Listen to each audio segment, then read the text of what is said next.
Hello and welcome to Global Morning. This beautiful Sunday. I'm already calling it Saturday. Sunday. My mind's still in the spirit of Easter. You can see I'm quite excited. I want to just get in and find the most delicious prawns. Well, see all the merriment and all that. Well, wonderful day to you there, wherever you're joining us from. This is Global TV and we're live on Global Morning Weekend, where is the Easter Sunday. My name is Anieti Patrick, and of course, I'll be doing this alone this morning. I have my co-host with me in the studio, Mukhtar Kasim, and we're ready to dish out all the Easter. Certainly, we are ready. Anieti, happy Easter to you. You're looking the Easter part, and so that's to tell you that I have a lot lined up for you if you're game to tag along with well, if what we have lined up is as beautiful as you're dressed, then I know it's a whole big deal, obviously, and it certainly is going to be.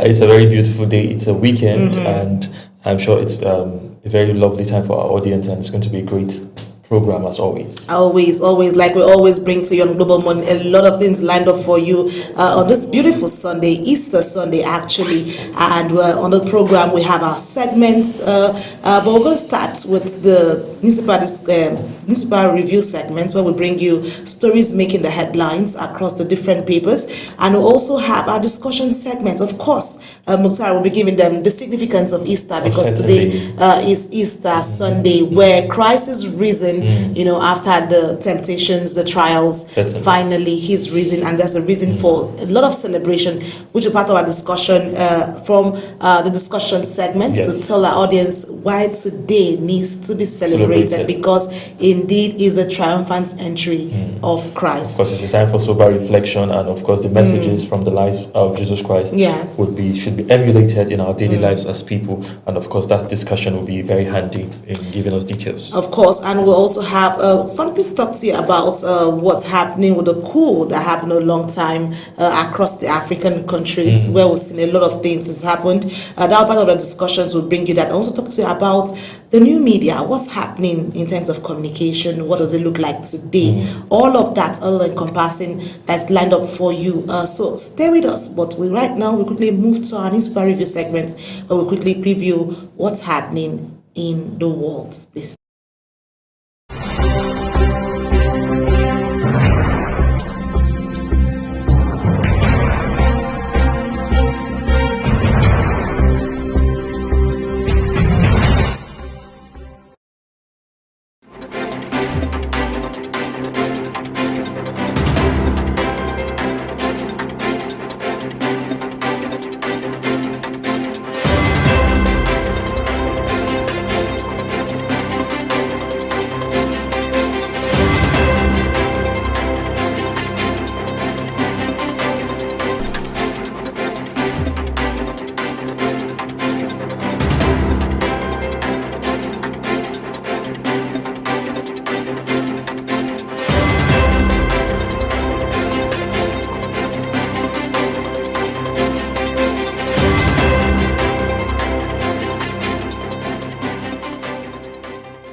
It's good to have you back, and quickly we'll get to our papers. Today we have a lot of stories making the rounds, and we have the Daily Independent newspaper, we have the Vanguard newspaper, we have the Leadership newspaper, we have News Direct, we have also the Tribune newspaper and Sunday Sun newspaper. All of this lined up that we'll bring to you. But let's quickly turn our focus and start with the stories making the headways with the Weekend Trust newspaper. Let's see what the Weekend Trust is saying. Of course, it's the weekend, and the lead story is still on the political side ahead of 2027. And like I always like to talk about it when the Weekend Trust comes to the infographics. Always an interesting one to look at. Well, there you have it. Different parties struggling for a whole lot, and there it says opposition parties battle for survival. And of course, we know that is talking about the internal crisis rocking the opposition parties and how they're finding their stability as they get set for 2027. Well, with that infographics, I'm sure you want to pick up a copy of that paper and find out. Of course, that story is on page 4 of the Weekend Trust. Certainly, and away from that particular story, just above the masthead, you see a story that says why APC is yet to welcome Governor Fubara, with details on page 27 of the Weekend Trust newspaper. Well, that's quite interesting because, of course, we see when a governor defects, there's always a grand reception and all that. But that has not happened with Fubara. And, of course, this is one of the reasons why he said pick up a copy and find out why he has not been welcome into the fold of the APC. You know, people might term him as the prodigal son that defied the parents at the time, so he might not really get the same grand reception like other people did. But the fact that he's already in the party, and we know that in politics we agree to disagree, of course, even in life generally, and interest is what that matters. As long as he has aligned his interest with the national, then I don't see any reason with the ruling party. I see no reason why he should not be granted that reception like other governors before him have been granted. Well, let's find out. And like you said, that copy is on page 27 of the Weekend Trust. Just beside that, we have another story that has to do with insecurity that has been rocking some states, and there's a lot of concerns there. Well, we have where it says gunmen adopt 7 family members in Kaduna, and that story is on page 9. Really a sad one there, and we hope that it goes past this someday. And beside that as well, you have a similar story. It says why Plateau crisis persists. With details on page 23, of course, it's Plateau, it's Nasarawa, it's Kaduna, and all across the country. So it's not a pleasant one. Like Anyeti said, we hope to see better days, and this becomes history. Okay, so let's go below the infographics there where it says living healthier, a bit of health, dying slowly. I call that health. And then it says story of Nigeria's fruits market. That story is on page 14. Of course, the fruits, are they surviving at all? Or are we really taking advantage of what's the health benefit it has to do with us, or are we not taking advantage and letting it go? Or is the fruit even surviving? Looking at the temperature, the climate change, is it conducive enough for preservation of the fruit? And then other angles that people look at is what kind of fruit are we consuming? Are we even consuming healthy fruits? There are people, they'll tell you that some of these fruits we take, they are ripened by using chemicals, and those carbon and the rest of them, and those are not really healthy for consumption. So there are lots of controversies around fruit, and the fact is that we actually need fruits. It's very important for our nutrition. Yes, that's why we need to pay attention to the kind of fruits we consume, and of course the availability and all of that is a very critical one for all of us. Okay, so let's hope that we can get past that. But away from that, you have on page 11 of the Weekend Trust where it says motor parks, the new courier service, of course, because you have a whole lot. It's now much more affordable with the fuel crisis and all of that. Rather than using the expensive courier services that we're used to, we now have to wait in safe space. It's a safe space, for your courier service. The good thing about Nigerians is we're always adjusting. I don't know if it's a good thing actually, but one thing is we're always finding ways to. That's a survival instinct where we always think if this is not working, we always will find a way to get. We could complain results, 1, 2, but we 3, find a way to get results, and we find the balance in between and just sit on it. Well, that's it with the Weekend Trust. Let's quickly turn our focus and look at what the Leadership Weekend is also saying. Leadership Weekend starts with its lead story, and it comes boldly talking about the Easter holiday, and then it starts with the lead story there where it's talking about, of course, the Easter picture there where you see the crucifixion of Christ and what he had to go through, where Mutari had talked about the reflection and all that. But let's tell you what it says. It says Easter holiday, FG places security men on red alert. And with the writer that says soldiers, police, men deployed in Kuje, civil defense personnel, others on nationwide patrol. And that story is on page 4 and 14. Well, that's to ensure that people enjoy the Easter break there's safely. Because of all the drama we had. And of course, Good Friday led us into seeing the sacrifice Christ had to make. And of course, kudos to the Catholic Church and the Orthodox and the Anglican churches who had to tell the story.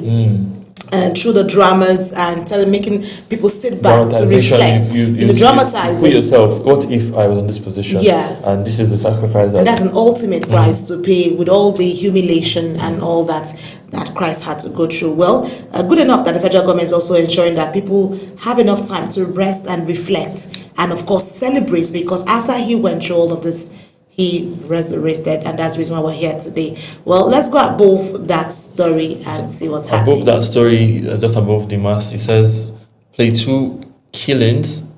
Now, how Christian man hid me in wife's bedroom, Muslim survivor, garden exceller, who's the survivor recounting his experience. Well, that's the beautiful thing about unity. The fact that you are Christian or Muslim doesn't mean that you should not value someone's life. You should, like, even both faiths, whether you're Christian or Muslim, the central theme is always be your brother's keeper. True. And always protect your life. Your life is sacred. So the fact you can see that this is an example of that, with the fact that this person who is not even Muslim was able to save that person from that attack. So it's a very big one. Like I always say, we serve one God. We have one mindset. We should always try to not allow the religious drama coming, because in crisis you need that help, you need that back, you need that covering of a brother or a sister. And thank God that's a good account is given, and now we understand what it means to actually have that safe haven and safe space. Well, away from that story, let's also tell you that we have the story above that particular story on the left-hand side, where it says empty spaces as Nigeria's youths flee elders language, and that story is on page 27. Well, a lot of questions talking about how people want to have a safe space and where they have enough enabling environments. That's what is playing out there. But let's go beside that story. It talks about the home front, and this looks very interesting. I would love to take a look at it. It talks about secrets of over 40-year-old marriage couple. Well, over 40 years is quite a long time. That's a very long time. Bonding, togetherness, a lot of encounters that they have a story to talk. I'm sure grannies. And you know why I find this story is fascinating is the fact that recently, not every time, but I've seen cases where marriages don't even last beyond few months. And I ask myself, what is it that has changed in comparison to this our parents' time where they stayed that long? Is it that our patience has worn thin? Is it that we lack the empathy to see that our spouses are not perfect and we're able to find a balance? It really troubles me, and I hope it's really a troubling situation. But the thing is, like I always tell a lot of people, is the fact that when you see situations like that, have a positive mindset. Have a positive mindset that your own narrative will not be the same. Negative. Exactly, because I've heard people say, I don't want to get married because I've seen this person's marriage not working out. And I tell them, your story and their story is not the same. But the truth is, every marriage has its own uniqueness. It's not the same. You can't compare yours, because personalities are different. Foundations or boundaries, whatever you set for yourself as a couple are different. So if that works out, you can just pick one thing or two from this other person and see how you can put that to work for yourself. So this is one good testimony for me, and I hope most young people look up to such things and emulate and build their own space. Well, away from that, let's come below that particular story where it talks about the tax. It says new tax laws, NRS takes over collection of mineral royalties. Well, that story is there and is on page 7 of the Leadership Weekend. Certainly. Let's go below the mass and below the picture, the Easter picture story that is by your left. You see a story that says 2027, Kwara North set to overtake Central as top voting bloc, with details on page 14 of the Leadership Weekend newspaper. Well, that's telling you what's going to happen in 2027, that Kwara is set to set the pace. Well, let's find out when time comes. But let's look at just beside that, still talking about elections and dramas ahead of 2027. You risk not fielding candidates in 2027, INEC warns ADC. And that story is on page 7. And of course, beside that story there we have where it says Ghana announces visa-free travel for African passport holders. I think somebody's excited. Somebody called it Anyeti because she likes to travel. So that's a positive one for the interconnectivity of West Africa. They've been working towards making West Africa like a single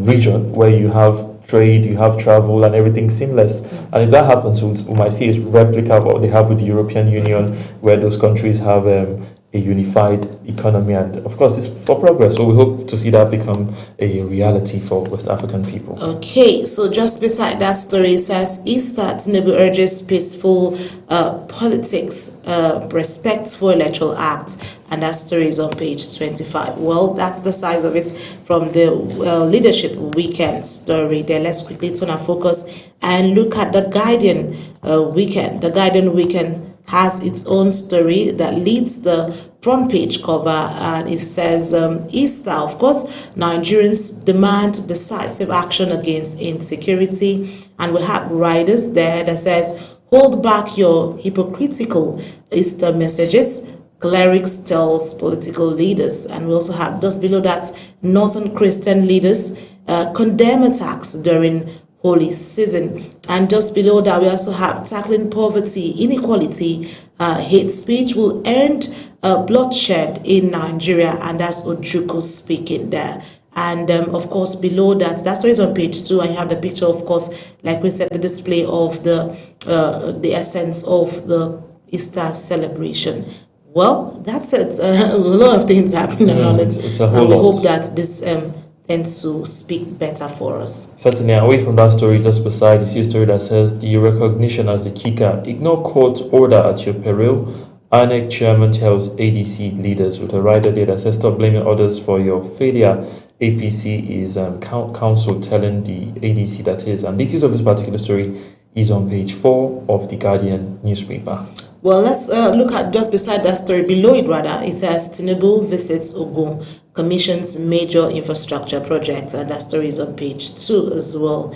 And just beside, below same story, you have, it says in politics, even success attracts hostility. And of course, that story is on the back page of the paper. Unless you go just below it, we've seen that story before. So it says new tax laws as the kicker. NRS takes over collection of mineral royalties, with details on page 37, 37 that is. And then just by your left hand side, that is, another story here says Marwa extols NDLEA strategic relevance in global counter-narcotics efforts. Details on page 4 of the Guardian newspaper. And let's quickly just take a story above the masthead there, where it talks a bit on the foreign scene, where it says it talks about Iran war, anything can happen, and of course there's a whole lot happening. That story is on page 32 and 33. Well, that's on that particular paper. Let's quickly turn our focus and look at what the Vanguard newspaper has for us. The Vanguard newspaper leads the story on the front page cover, and they have, of course, picture story there. But let's go below the picture, where it says Plateau peace reports buried as killings continue, and that story is on page 15. And of course, we have a whole lot of writers there, talking about the findings, talking about the stunning twin massacre, how that is playing out, where it says 11,000 killed in 2 decades, and also have 420 communities abandoned. And then we have stunning twin massacre, where it says survivors heartbroken after losing a whole lot. This is something that is really getting to me, and I'm trying to struggle to get it. But that story is on page 17. Please pick up a copy and find out. Let's move away from that and tell you a story just above. It says, our families are in pain. Nigerian deportees cry out, with details on page 7. And of course, we know the flight and the plight of irregular migration. So this is one of the effects of that. And above that story, just above it, it says Easter as the kicker.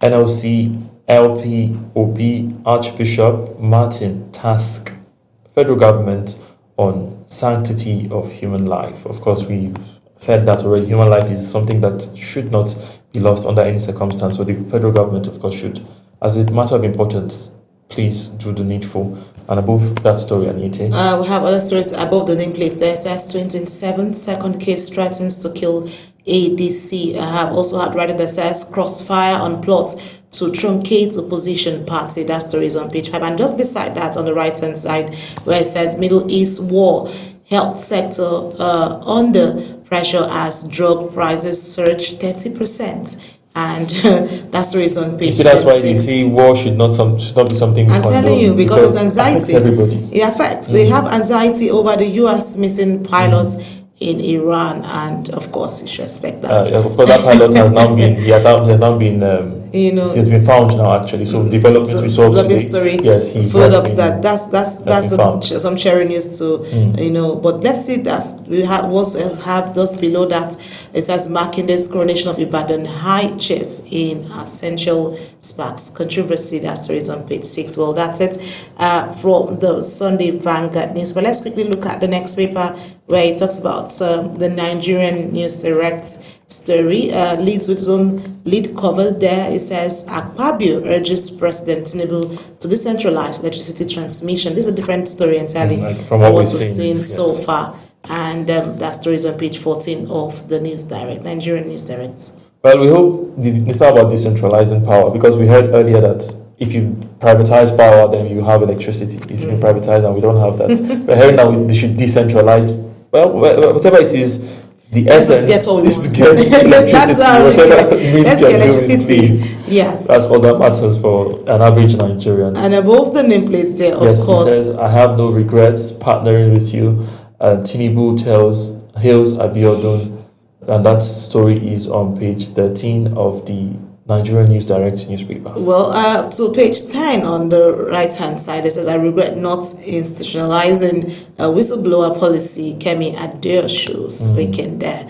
Well, then we also have beside that story, stop misinforming public. Legitimate local government chairmen have received funds. And that's Osun APC berates Adeleke's government story on page 13. Well, the last, just below the story, after the picture there. That's a business story. It says, Naira ends week flat as reserves post 13-day losing streak. And that's a bit of business. And just away from that story, an insecurity story says, 11 killed, dozens of homes razed in Nasarawa.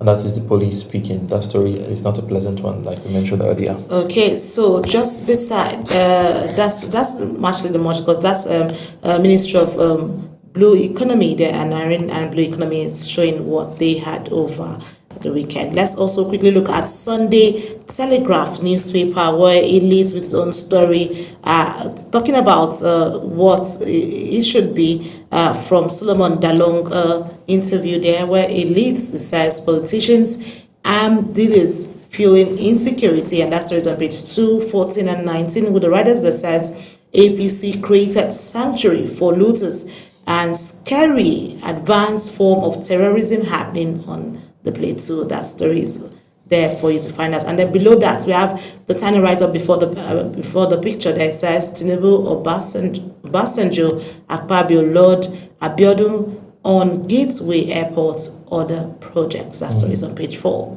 Of course, there's been a whole lot. Let's go above the nameplate and tell you that the story here that says Easter as the kicker, workers sacrificing wages amidst hardship, says NLC. Of course, we know the plight of the Nigerian worker, and NLC is always going to be there to have his own say. But away from that story, by your right, it says Jos Palm Sunday horror.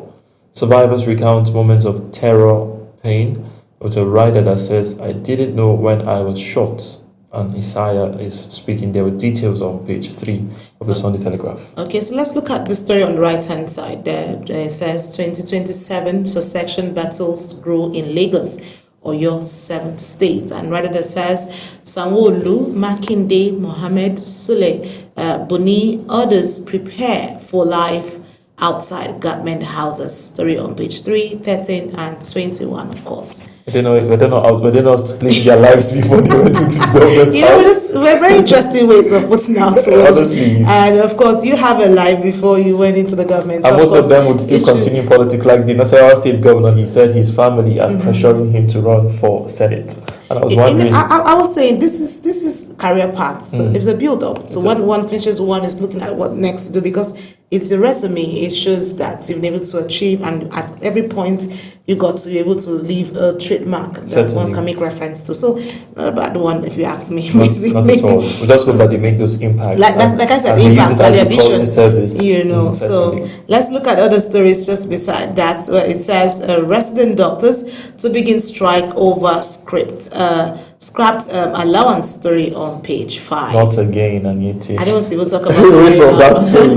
Just below it says Tinubu's no light comment in Jos, admission of failure. That's Peter Obi speaking, with details on page 3 of the Sunday Telegraph. And just the last story that it says your outburst against Okim Baloye reckless, and they also have abuse of power. Article tells Wiki.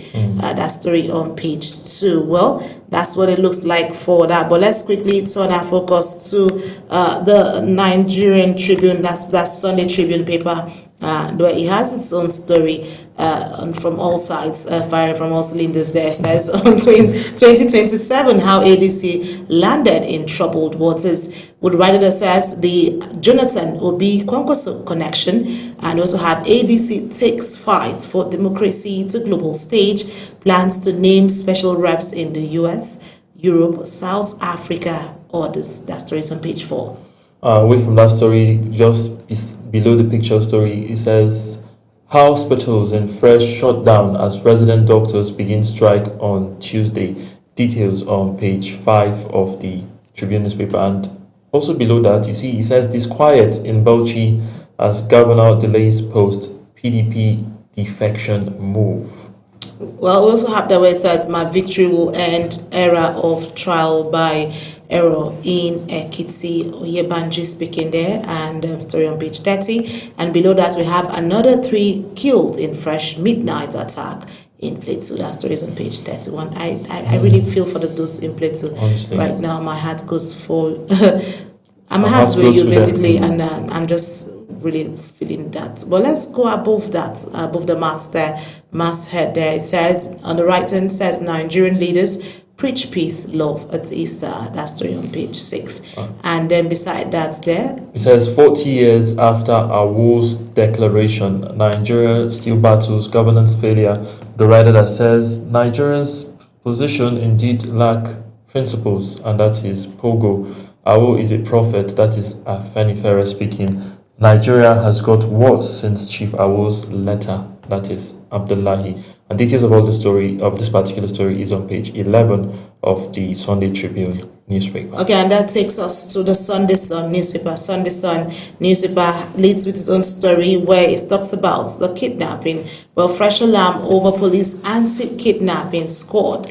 Would rather says allegations of extortion, brutality against units in Imo, Rivers, Edo, Benue, others. I also have another that says CSOs, lawyers, security experts urge authorities to review squad's operations, and we have new IGP has zero tolerance for professional misconduct. Police spokesman speaking on that particular story. And below that story it says we need viable opposition to challenge APC. That is Remi Adiko, with a writer that says there's too much comedy going on in the National Assembly. A second writer says I'm worried governors will abuse state police, with details of the story on pages 20 and 21 of the Sunday newspaper. Well, above, that is. All right, so above the masthead there talks about on the left hand side there it says APC leadership crisis, INEC under fire, IPAC, MPSA warn electoral body against undue interference in parties' affairs. And then beside that story there, we have Wiki's stool remark on TV. Well, fugitive, not illegal. Well, a lot of drama as we see there. Then we have beside it, it says ahead of APC primaries, power cracks widen in states. Stories, find out what that story is saying. Of course, beside that story it says Tinubu will crush banditry, overcome insecurity. President commissions gateway project in airport, other projects in Ogun State. With details on page 29 of the Sunday Sun newspaper. And that's about the size of the stories we can take from the Sunday Sun newspaper. I'm moving to the next Well, I think Muzara wants to just keep going on the stories, but that's about the fact size of our papers right now. And of course, that brings us to the end of the newspaper review segments. Let's quickly take this quick break, and when we come back, we'll dive into the other segments where we'll talk about the significance of Easter Sunday. Please stay with us.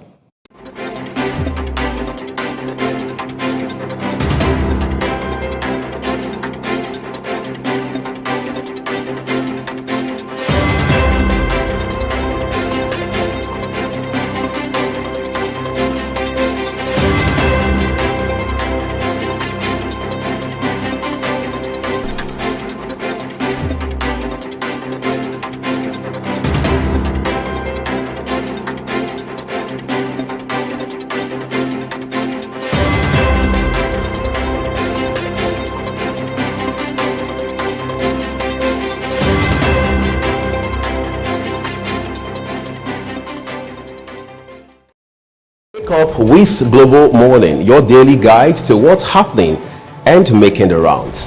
We delve into headlines, newspaper reviews, spot-on analysis, policies, current events, real talk, real issues that affect us all. From the latest trends to the debates, every topic, every angle, Global Morning is where it all starts.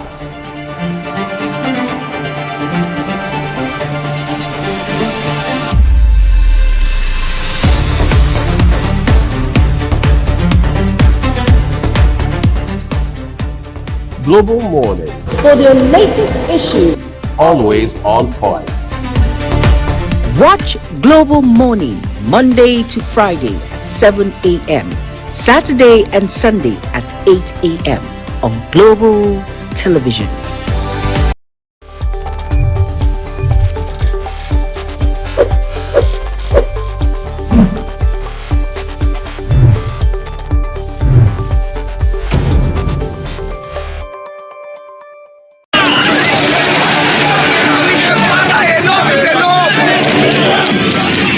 In an age of breaking news, you need a trusted source that prioritizes accurate, factual, and unbiased reporting. This is AM News, and I am Ubong Usoro.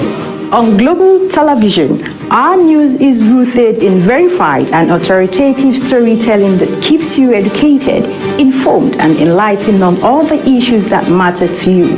I am Sadia Yakubu. This is Midday News. You can trust a multi-platform news broadcast, real-time and fast-check stories for all the big local and foreign headlines round the clock. I am Ramsey Enoch Agbo. This is News Express. Our array of anchors delivers the news to our teeming viewers, breaking it down with context and perspective. This is News Cycle on Global Television. I am Anieti Patrick. And the flagship news is your hub for the day's most engaging stories. This is News Prime, and I am Jumai Manson. Did you miss any of our news rounds? No worries. Catch up at 10 p.m. and midnight, 7 days of the week. I am Mukhtar Kasim. Global TV is on DSTV channel 365 and Star Times channel 276. We're active across all social media platforms at Global TV NG. Global TV News, accurate and unbiased. I'm Uyi Agmofwebe.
At Witchtech Cables, we don't just make cables, we deliver excellence. Our products are built with advanced technology, trusted for their unmatched quality and durability. With a wide range of cables, swift delivery, and continuous innovation, we stay ahead of the market demand. We are proudly Nigerian, fully indigenous, yet world-class. Backed by a professional team, strong technical support, and a deep commitment to customer satisfaction. Witchtech Cables is more than a brand, it's a promise. Witchtech Cables, quality cables better than the best. Our language, our vibrant culture and colorful tradition, our industrious and hospitable people. This is Nigeria, a nation that prides itself in abundant human and natural resources. From east to west, north to south, we sparkle, we shine, we have a common bond. Fellow Nigerians, let's do away with ethnic, religious and regional sentiments that divide us as a people. God has blessed us and empowered us to find strength in diversity. Let's make our faith and way of worship our source of unity as we build a nation that stays united. Nigeria, together today, together always. This is a public announcement brought to you by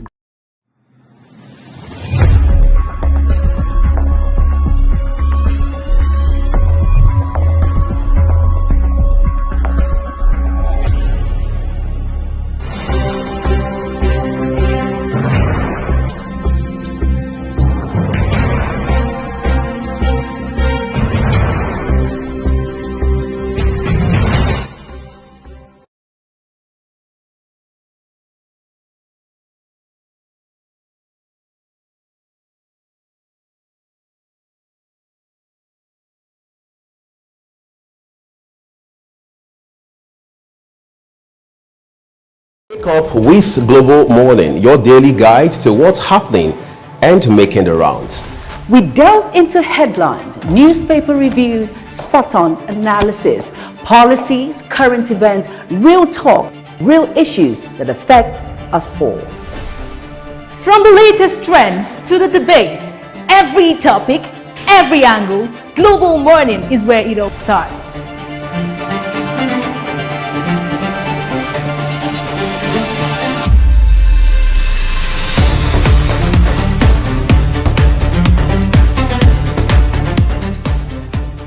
Global Morning, For the latest issues, always on point. watch Global Morning Monday to Friday at 7 a.m., Saturday and Sunday at 8 a.m. on Global Television.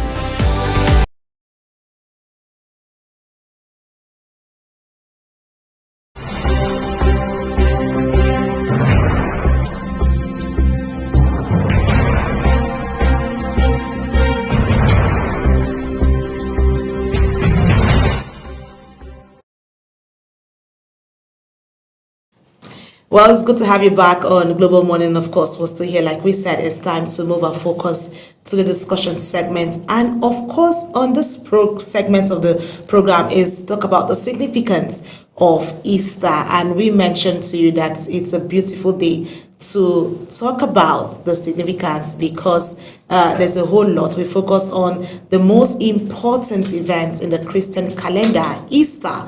And of course, this is the triumphant entry of Jesus Christ today because he's risen after the 40 days of encounter, the Lenten season, where we had the Good Friday, where we talked about the whole suffering and the perseverance that Christ had to go through. And of course, celebrated by millions across the world, Easter marks the resurrection of Christ, a cornerstone of the Christian faith, where there's a whole lot. And of course, I won't be here alone. Of course, I have Mukhtar who is still here. Yes, definitely. Of course, in 2026, Easter falls on April 5th, and that follows the solemn observance of Good Friday and that of the Holy Week entirely. Which illustrates the whole interesting time of reflection where, like we mentioned earlier, where we need to understand our faith as Christians. And coincidentally, this year it had to do with the time for the Muslim, the Ramadan, yes. And so it shows the season of unity that needs to be spread across. But let's focus on but beyond the celebrations right now,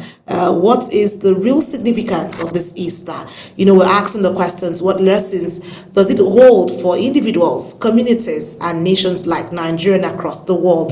There's a whole lot. Well, you have the display there where you see the palm leaves showing the triumphant entry where Christ finally resurrected, and of course this has a lot of significance, of course, Mukhtar. Of course it does. It says this is the climax of the Christian liturgical calendar, and it follows a 40-day period that is known as the Lent. It's a time of fasting, a time of prayers and reflection. And the journey of Easter is not just a one-day journey. It begins with the Palm Sunday, and it marks the triumphant entry of Jesus into Jerusalem, and also the progress through Holy Thursday and also Good Friday, and that all commemorates the crucifixion. Well, the story doesn't end there. It doesn't just end there, Mukhtar, because there's a whole lot that people need to understand. Like, for me, it was really a time to reflect. I sat to look at the whole story that talked about the Holy Week, that picture there where you see the crucifixion, you see the pain, the agony that Christ had to pay, for Christians to know that someone paid the ultimate price. You're fasting to ask for forgiveness, ask for grace to run through, but the joy that fills the heart of the Christian faith today is the triumphant entry, because he's no longer in the grave, because of course with all the sufferings, he was laid down on the cross and he had to die, paid the ultimate and die. And then, when they went back to the tomb to check for him, and they were told he's no longer there, he's risen. And that's the reason why we're celebrating, because Christ is risen. Easter Sunday celebrates his resurrection power, the victory, which stands as a symbol over death. Yes. Because no matter how, for me and for all Christians, this reflects into your life. Whatever you're going through, the time for suffering will come. It's just a phase. Persevere, keep your fingers crossed, trust Christ that he paid the price. That's a phase that will come and go. Death will not overshadow you. You don't need to despair. You don't need to, just hold on to what you believe. And, across the world, from solemn churches to joyful gatherings today would show that fact that Easter represents hope. Like I mentioned, no matter what you go through, it represents renewal and new beginnings. Yes. Because if Christ had not paid the price, you will not be able to smile. Like you said, I look the part of the Easter because I'm excited that someone paid the price. Someone, was there to go through the thing. So for every phase one goes through, you always have to reflect back that there's an origin. There's origin for it. Someone had to go through that suffering for you. So as a Christian, your faith will be tried. That's what that simply means. Your faith will be tried, but you need to hold on to that faith and knowing that there's hope. There will be renewal, because at the end of the tunnel, there's always light at the end of it. So that talks to people to understand that don't let go easily. Because it is you who is in Christ that the devil will try. He wants to see if you hold on. You would never see you, even in, they'll tell you that you would never say you have believed until you have been tested. Yes. Because you can't just say you believe by the word of mouth. It takes also action. And of course, from what you've said, I was able to deduce many lessons for us as the people, even beyond just our religion. As Nigerians, we are facing a lot of challenges. True. The world generally is in a trying time. But if you look at the lessons from the virtues of the life of Jesus Christ, you see that, like you said, perseverance, like you said, there's trials. But then at the end of the day, if you're able to persevere and make that sacrifice, then you succeed. And again, for our leaders, are they capable of paying that price? In terms of saying, are you willing to sacrifice for your nation so that we would have a better life? Those are questions that we all have to go back and reflect to the life of Jesus Christ and see if we're on track with his teachings, regardless of Muslims or Christians. Those are lessons that we can all emulate in our daily lives as people. All right, so let's look at the core significance, because the spiritual significance of it, because like you mentioned, it has a lot of lessons to pick from leadership to, across followership. Yes. We need to understand our roles, how we play it, and how that plays for us. Because we look at the core significance of the Easter to Christians today across the globe. Easter is not about redemption and hope alone. The resurrection of Christ assures believers of victory over trials, like I mentioned, and the promise for eternal life. Because trials will come, trials will come, temptations will come, but your assurance is in Christ that there's a hope. There's redemption for you. There's an eternal life. No matter what is thrown to you, no matter the challenges you have to go through. Same thing, just like you mentioned, to apply to our leaders, that when you're leading, you're called to sacrifice, because this is what Christ also did. He knew the ultimate price he was going to pay in the long run, but he was willing, because his father sent him, go see my people, see how you can rescue them, see how you can show them the path. He was persecuted, he was beaten, the whole suffering. That's why I look at it, good enough for those who dramatize it, for us to really have a clear picture, of what it means to pay the ultimate price. And so it shows you that there's life after life. Another lesson for me is, this is someone who had the capacity to live a life of luxury, a life of opulence if you wanted, but he chose to be very simple in his life, in his meal. From the stories we have seen about him, everything was very simple. But now the question for our leaders is, are we emulating that life?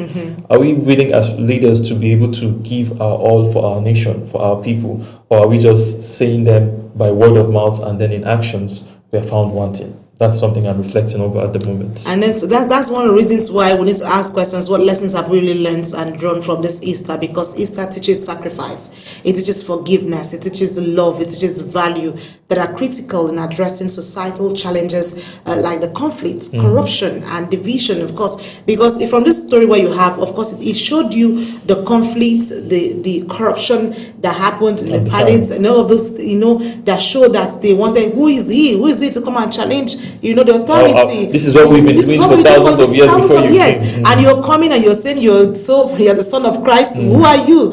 So it showed the conflict, it showed the division, it showed the corruption, who didn't want him to exist. But he was willing to walk through that path, to pay that ultimate price, to say that society needs to understand that, there's a price to pay for you to get the end result of the good life for the followers. That's another very important point. If you don't pay the ultimate price, if you don't address the corruption issue, if you don't address the division issues, where little talks, or like in the Holy Book it says, little foxes spoil the vine, So all those little foxes are the ones that spoil. So you need to start addressing those little foxes and get it straight, so you live the eternal life and give that life of hope to the people who are looking up to you as the followers you have. But that's one aspect which is very important. But we're not always going to hold the leaders accountable. The people themselves. Even us, let's ask ourselves, are we willing to pay the price for nationhood? Because we see ourselves and we tell ourselves that we want to be like these countries that are developed. But have we asked ourselves, how did the people get to that place? How were they able to persevere in spite of the challenges? So as Nigerian followers, have we been able to do our very little own contribution? Like you said, there's a drop is what makes an ocean. It doesn't happen overnight. Are we able to follow the way we should follow? Are we even true to ourselves and our neighbors? Are we willing to be our brother's keepers? Those are our questions. We always say our leaders are not doing well enough, which is to an extent correct.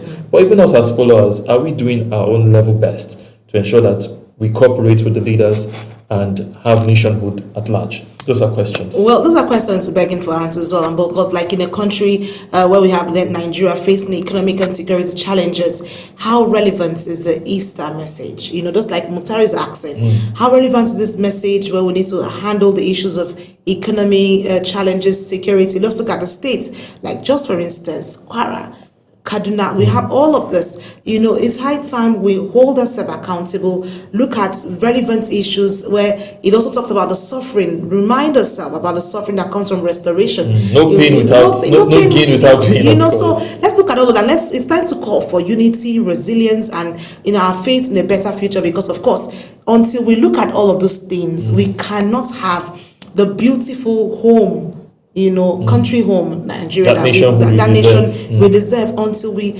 turn our focus, have the lights shine on these particular things, and then stories will change. And you talked about unity. We always say Nigeria is a diverse nation, which is very correct. We have over 250 ethnic groups, over 500 languages, but we're not the most diverse ethnicity. We have countries such as China, India, America. They're all very diversified societies. But one thing they've been able to do is overcome that challenge by saying that, okay, we have our differences, right? But we want to make our nation great. So let's put aside these differences and put aside things that divide us and look for things that would unite us. And they came on a common ground and said, we are building a nation, and they've been able to have success. But as Nigerians, let's ask ourselves, have we been able to see ourselves as one?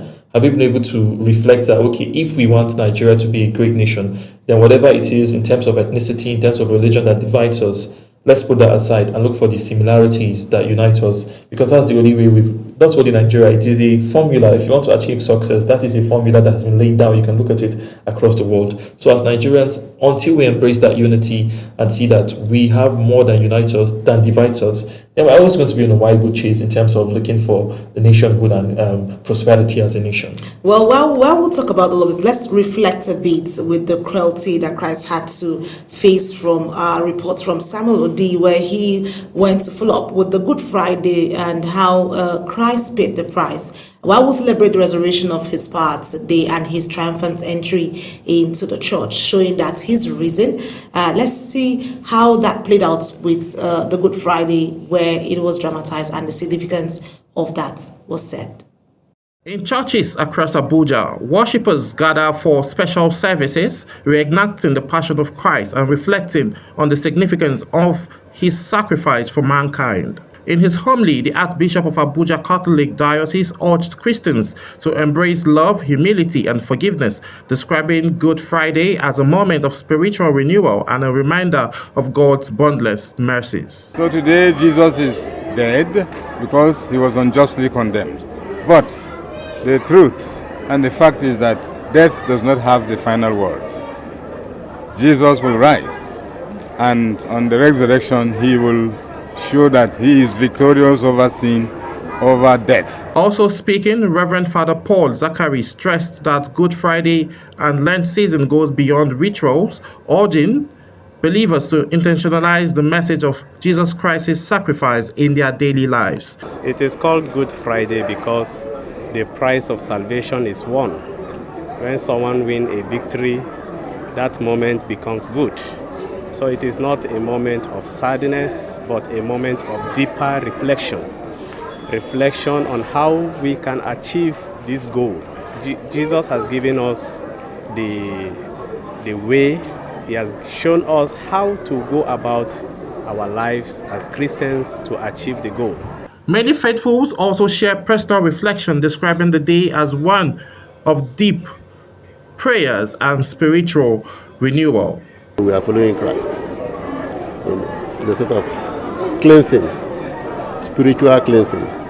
As the observance continue, Christians are reminded that Good Friday is not only a story of suffering, but also a message of hope, redemption, and the promise of new life through faith. Samuel Odi for Global Television News.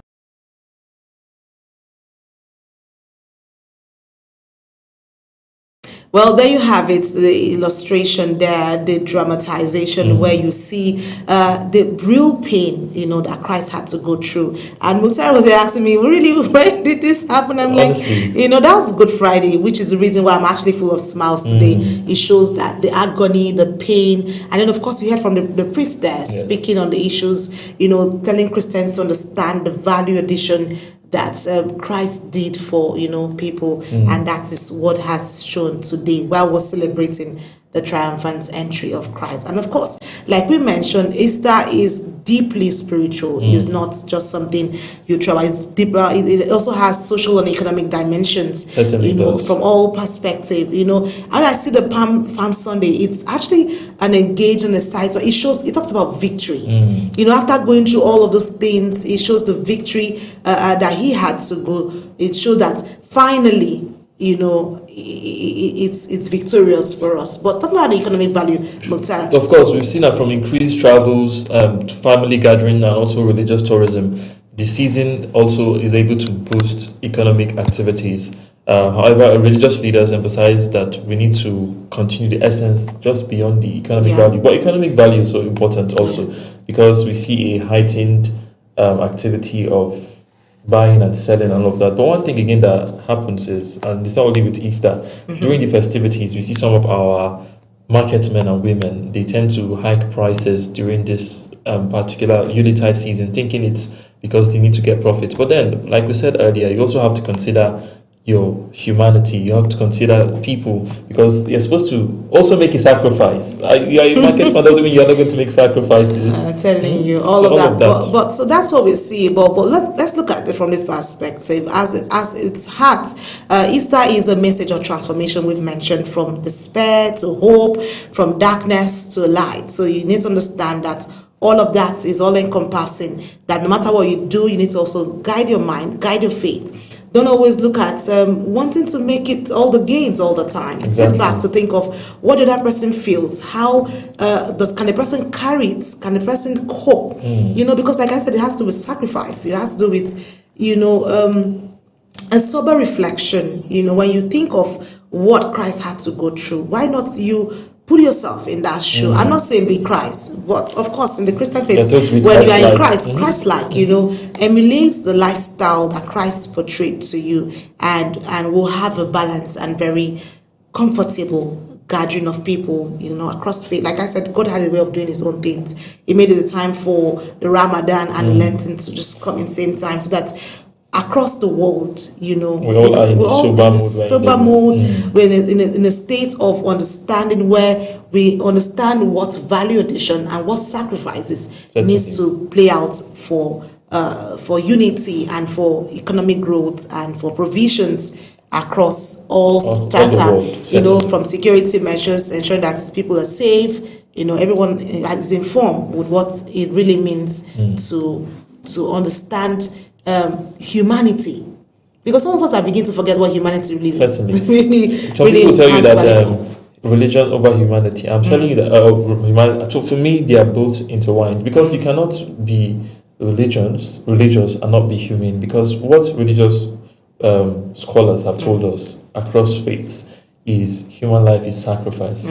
It's very sacred. That is the word I'm looking for. So if as a Christian or as a Muslim you practice your faith properly, then you do no harm to the other person, because you know that the scriptures have told us, always do right by your brother and sister, and you would always put yourself in the other person's shoe, like you've said. So if you're able to do all these things, for me, I don't see where there's no problem anywhere. There's no problem anywhere. Well, while we look at it, let's also tell you that as Christians celebrate Easter across Nigeria and the world, the message remains very clear that hope is alive, of course, Mukhtar. And even in challenging times, just like we are facing right now, the story of the resurrection reminds us that renewal is always possible. And of course, that has been our focus. Well, we've talked about the significance of Easter celebration. We hope that you have an amazing celebration, because of course, like I've promised, Mukhtar, we have a whole lot to dine and wine, because it's the triumphant entry of Christ. And I'm obviously excited for the aftermath, that is. And of course, I am Anita Patrick, it's still Global Morning, and Mukhtar is still here, because it's high time we move our conversation to the next point of call. All right, so stay with us while we catch up quickly on our next discussion.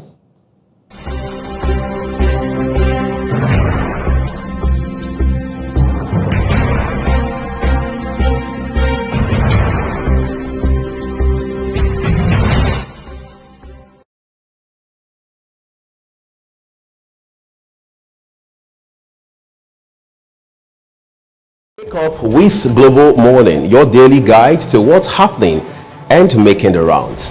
We delve into headlines, newspaper reviews, spot-on analysis, policies, current events, real talk, real issues that affect us all. From the latest trends to the debate, every topic, every angle, Global Morning is where it all starts.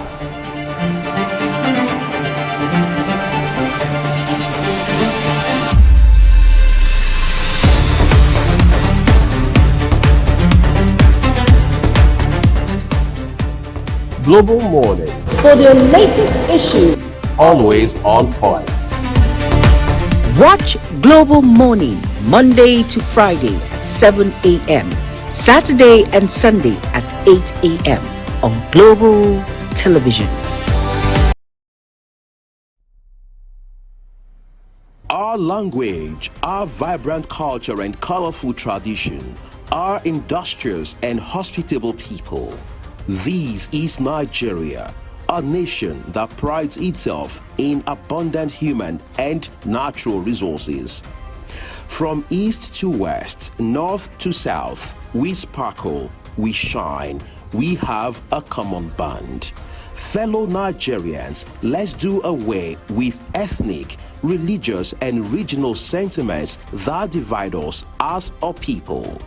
God has blessed us and empowered us to find strength in diversity. Let's make our faith and way of worship our source of unity as we build our nation that stays united. Nigeria, together today, together always. This is a public announcement brought to you by Global Television.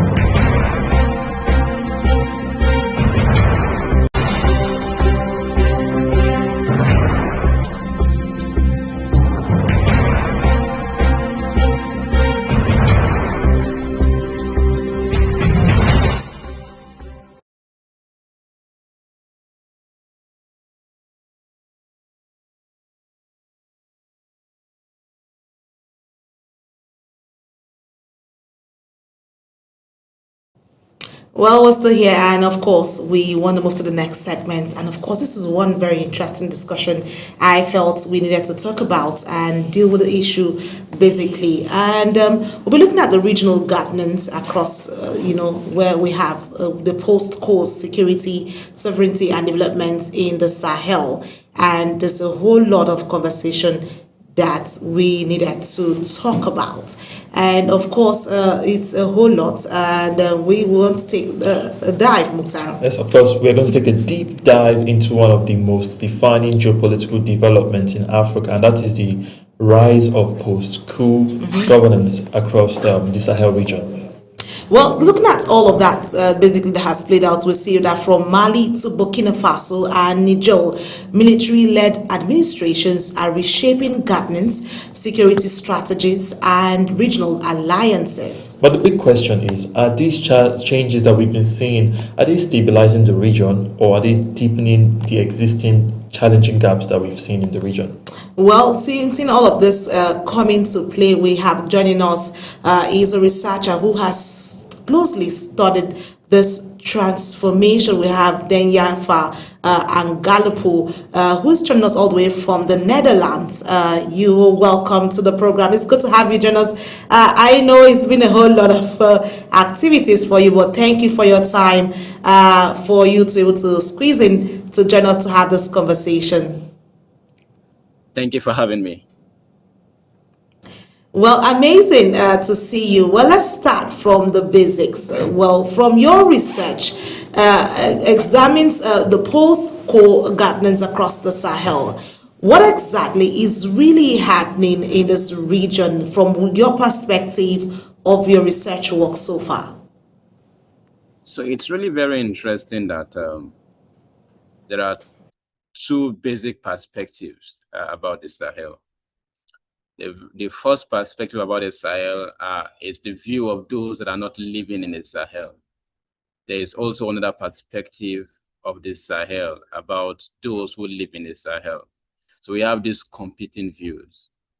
For those who are outside the Sahel, like, the coastal West African states like Nigeria, Ghana, Cote d'Ivoire, Senegal, and all of those countries, you will see that the view about the Sahel is that of gloom. It's a very gloomy situation. Oh, they are now in a military rule. They are no more in a democracy. Things must really be very, very bad with them and all of that. Things are really very bad there and all that. But there is also another view, of the Sahel, especially gotten from those that live within the Sahel. You realize that there you will see some glimpse of hope. People are talking about the reclaiming of sovereignty in the region. They are talking about hope about the control of their own resources. So it's a mixed bag. And that was what our research actually found out. So it's a mixed bag.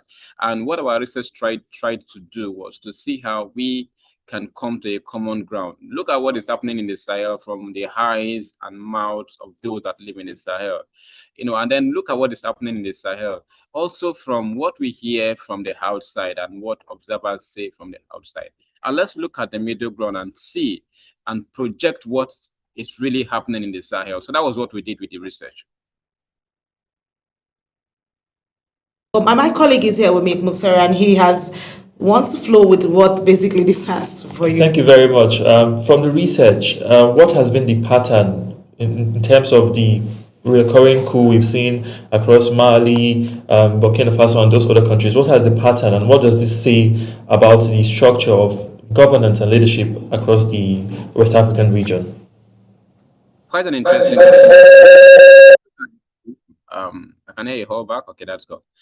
Okay, so if you look at the coup, whether you talk about Mali, Niger, or Burkina Faso, there is a common trend. You will realize that, for example, in Niger, it came after the aftermath of a very fraught elections. So their elections were highly contested.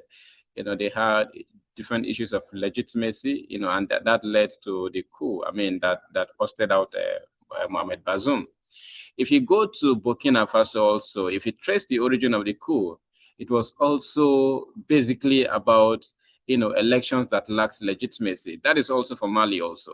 So if you look at all of these regions, you realize that it is as a result of the failure of democracy. So people were basically frustrated. Let's say, for example, you see a situation where election was not free and fair. But of course, you also know the judiciary has been captured. Let's say the legislature has been captured. These are the fundamental instruments of democratic reset. And if all of those instruments have been captured, really, what will people do? So that was the reason why people actually accepted this military junta. It was not as though they really loved the military coup. It is basically because of the frustration with the democratic process. That is one. The second one is also about poverty and economic lack. So Niger is about one of the poorest countries. Burkina Faso is not faring very well economically. Mali is also not faring well economically. So they are taught that democracy would bring about development, governance dividends, hospitals, bring about dividends of governance. But they actually didn't see that.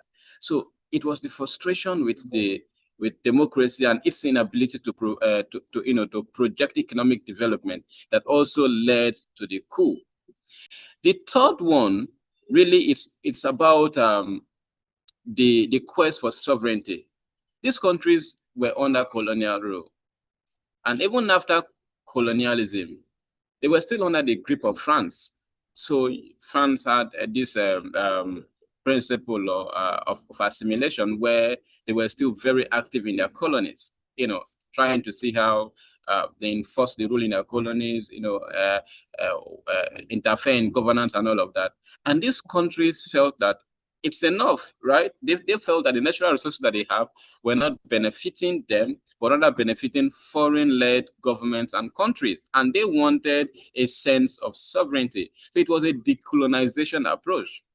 The last, not really the last, but where I probably will stop for you to ask more questions really, is that it was also a protest to the colonial grip of ECOWAS and other multilateral organizations in West Africa. So ECOWAS, they saw was becoming some sort of, a club of head of states and presidents. They were basically protecting presidents, rather than entrenching democracy. So, for example, let's just say a conflict happens and or even violence happens, terrorism happens, and then people die, right? When people die, ECOWAS just releases statements without holding government to account to say, well, this thing needs to stop, right? And even when elections are rigged, ECOWAS just releases statement. There is no real actions. But when there is a military coup, they come all out. And in fact, in the case of Niger, they wanted to deploy the standby force for the first time. Let's not forget, they've suffered terrorism for quite a long time, and the ECOWAS standby force was not activated. It was only nearly activated when a military coup happened. So for the mindset of those in the Sahel, they will say probably, where is ECOWAS? Is ECOWAS standing for us? Is ECOWAS standing for us, or standing for Western powers? Especially because they were mostly silent during the time when terrorism had become a very big deal. Election rigging had become very, had become, the mainstay. So the whole idea is it was the frustration with democratic governance that gave rise to the coup in the Sahel. I like the dimension with which you've actually put out for us to understand and get the picture of this, because from what we've seen is not just about the whole political change or or structural. But let's turn our focus and look at the alignment, the sovereignty and governance by the security realities that has played out. Security is often cited as the justification for these schools. Has the situation really improved across the different countries in the Sahel region? Well, I think that it's really a mixed bag. If you look at ArcLight data and other databases, you will realize that there has not been a considerable improvement in security despite the coup. So whether you look at Niger, you look at Mali, you look at Burkina Faso, you realize that there has not been a considerable improvement in security. And in fact, in Niger, in Mali, for example, the country is almost almost cut off from energy, because all the tankers bringing petrol to the country is attacked by terrorists. And it doesn't seem as though the alliance of the Sahelian state or even the Malian government has been able to improve security significantly. No, I think what we see and what we see from the research is that people are just still hopeful. They are given time to say, probably, these people have good intentions. And even if we are suffering, really, probably things would, get better. But considerably, security has not increased. Let's not forget, if you look at the trajectory of West Africa and even look at the Sahel, you realize that military governments alone and military kinetic strategies, use of military force, cannot resolve the security situation in West Africa. It is very, very complex. And when military government comes to power, all of the dialogue, negotiation that happens behind the scene, community consultation that happens, are shelved aside for military option. And military option alone cannot end the conflict in West Africa or even in the Sahel, because it is basically guerrilla warfare. And when it is guerrilla warfare, what happens is that, people mix it up with the community. Sometimes they are bandits by day, they are terrorists by day, and they are community members, they are terrorists by night and community members by day. They could be bandits by night and then community members by day. So it is difficult to track them down. And only a whole of society approach that involves consultation, that democracy actually provides anyway, that will easily lead to the end in conflict and violence in that region. So military solution and military coup has not really helped in that regard. Sometimes you can see a bit of low, you can see a bit of high. But if you look at where the conflict was and where the violence was before military took over, you realize that there has not been a substantive improvement in that region. Thank you very much, Mr. Denkfa. Your report also talks about dual governance. What exactly does that actually mean in relation to the realities we are seeing in the West African sub-region in terms of these schools? So, when we talk about dual governance, we talk about dual governance in different ways. Dual governance falls with respect to state authority and non-state actors. There are considerable part of the Sahel, and of course, even in West Africa, that is governed by non-state actors. So people call it ungoverned space. Some call it alternative governance space, because they would argue that those places it's not without government. They are also just governed by, by terrorist actors and non-state actors. So they would rather call it, alternative governance space. So we have places that are governed basically by formal authorities, and also places that are basically governed by the terrorist and non-state actors. So that's one level of, dual governance. The other level of dual governance that we see in West Africa now is that we now have two competing multilateral organizations. So we have the Alliance of the Sahelian State. We also have they have the ECOWAS, both competing for attention, basically not collaborating, to deal with the security situation that we have in West Africa. So it is a mixed bag. You have a different mix of governance, different mix of ideology at play. Meanwhile, we are better cooperating and cooperating and competing to solve the security situation, because most of the security situation are transnational anyway. So this non-cooperation, this dual level of governance, does not really help in any form. I see that that has played about seeing that we also have the issue. So we want to ask basically, even with strong rhetoric on sovereignty control is still not on ground. Is that what it looks like for you, basically? Well, I think that it is contextual. There's some level of control. The fact that you've not seen citizens in the Sahel state, come out heavily to protest against the military leaders that you have shows that the narrative is actually working in some instance. And let's not forget, if you look at our report, you realize that when you go to the Sahel, especially the common people, and ask them about how satisfied they are with the governance of this military junta, you see the scale go very high, the percentage is very high. So that shows that they are very hopeful. Even though the metrics, the measurements that we have, especially the poverty measurement, the insecurity measurements that we have, shows that things have not gotten better. But these people are hopeful. It's like someone saying, so it's like Fela's song, Suffering and Smiling. Basically, if you look at this situation, it's more like when you have a father that you believe in tell you that, let's drink Gary this morning, things will get better in the afternoon. You seem to feel loved. You seem to drink that, that Gary with a lot of pleasure, knowing that someday or in the afternoon, things will get better. That is the kind of narrative that, that the Sahelian military junta has been able to put out there.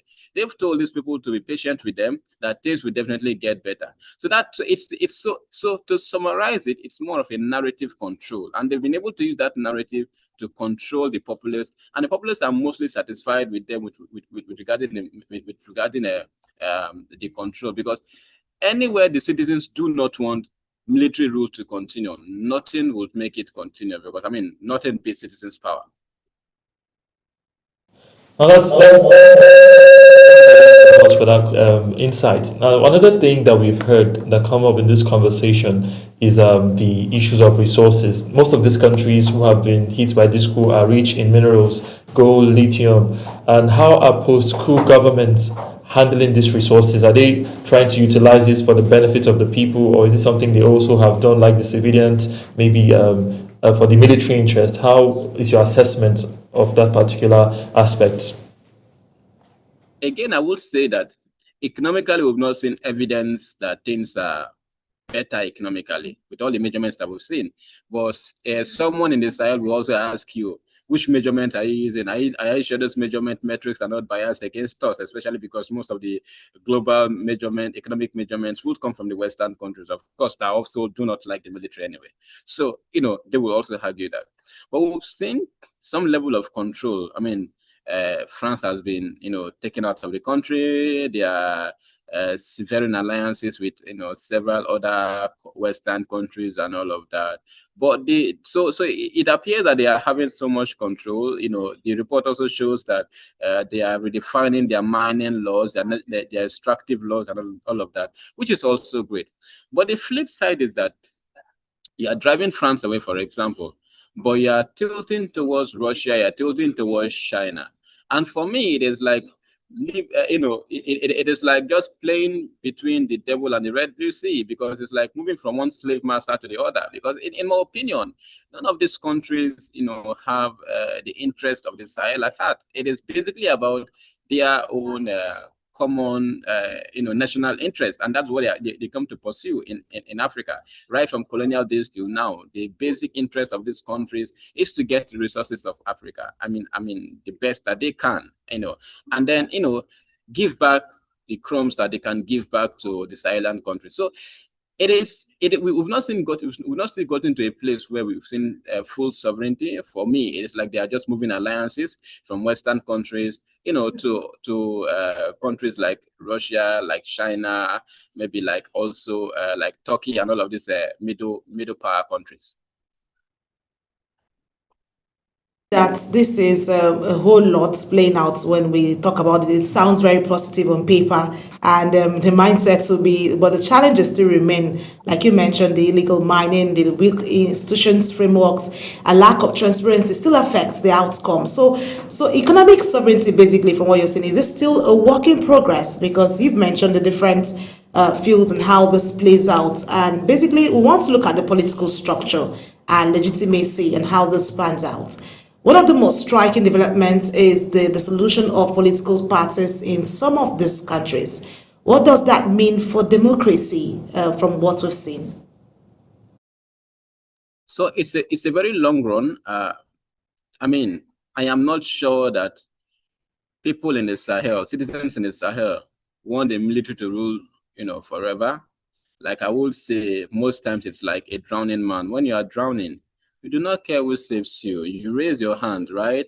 And all you care is to get out of the water and get into the boat, right? Even if your enemy, raises his hand to save you, for that period of relief, you are okay till you get to the boat and realize it's your enemy. So what the citizens wanted was some sort of savior. They didn't know, or they didn't even care about who should save them. So the military came in, at that reset, and now they are also trying to see how they can have a grip on power. I'm sure that if we continue this experiment for 5 years, for 10 years, there will be a fundamental challenge. And this narrative that economic development is coming is mostly misinformation. So if you especially look at Burkina Faso, for example, you see a lot of misinformation machinery, especially on Twitter. There are AI-generated pictures of development, AI development pictures that things are substantially better when things are not so. So the whole idea is that political parties have been dissolved, democratic institutions have been dismantled. These institutions took a long time. It took the sacrifices of a lot of people to build, right? So you come and then dismantle those political parties, democratic institutions, and they are going to be rebuilding afresh, because no matter how long it lasts, right? No matter how long military rule lasts, it's going to return back to democracy, and be building political parties, building the election management bodies from the scratch. That's a whole lot of work. So I think that it's not something that is good for the Sahel. It's something that I think, would require quite a lot of work. And I really wish the region the best of luck. It's not something that is good for West Africa as a whole. Thank you very much, Mr. Demfa. Let's now bring this to the common man, because the essence of every government is for the people. And what are the citizens saying? Are they supporting these changes? What are their sentiments with relation to these coups that we've seen? So like I said, if you ask citizens in the Sahel, they are happy with the government. They are happy with what Traoré is doing. They're happy with what Goïta is doing. They are basically happy with the government, because they've seen quite a lot, they've suffered quite a lot, and they are very hopeful. So it is more of hope than being satisfied with the government. They are very hopeful that things will actually, get better. But for me, really, for West Africa, really, it is now for countries like Nigeria, Senegal, Ghana, that are in a democracy, however imperfect, to show that democracy is the best way towards development, so that when they begin to terrorize this military government for a while and see that it is not working as they thought it would work, they can now retrace themselves back to democracy. Looking at the Senegalese example, looking at the Nigerian example, and maybe looking at the Ghanaian example, to say probably we have tried military rule and we've seen that it doesn't work for us. Those that stayed in democracy have substantially done better, so we can actually go back.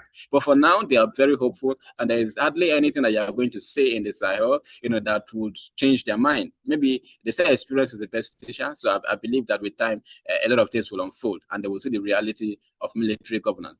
This is not also to say that a lot of good things have not been done. The military government has taken steps that many civilian governments cannot take. That level of cutting off and then pushing on that decolonization narrative. It's what many governments would not take because of diplomatic pressures, but that level of, showmanship has been done by the military government. So there's still some credit that we can give to them for showing Africa that we can actually, have some level of resource sovereignty.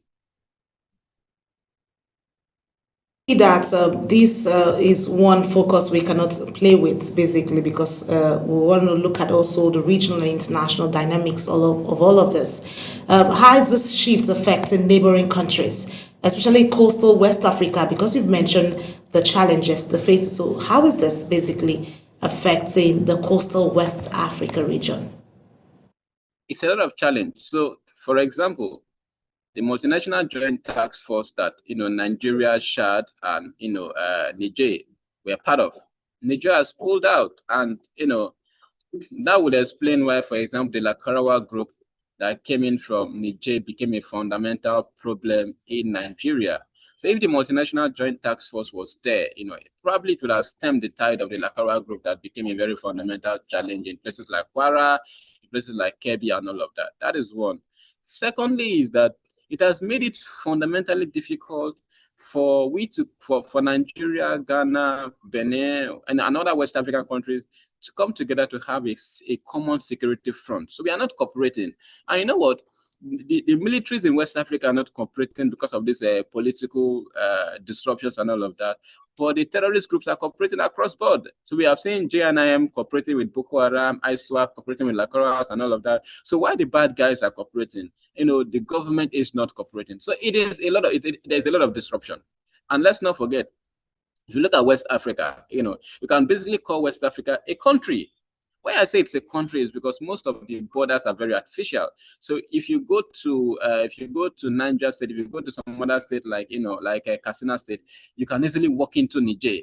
So it is basically borderless. If it's borderless and we have common challenges and we are not cooperating, it's a very fundamental challenge. So the best that could possibly happen is for ECOWAS and AES to come together, cooperate.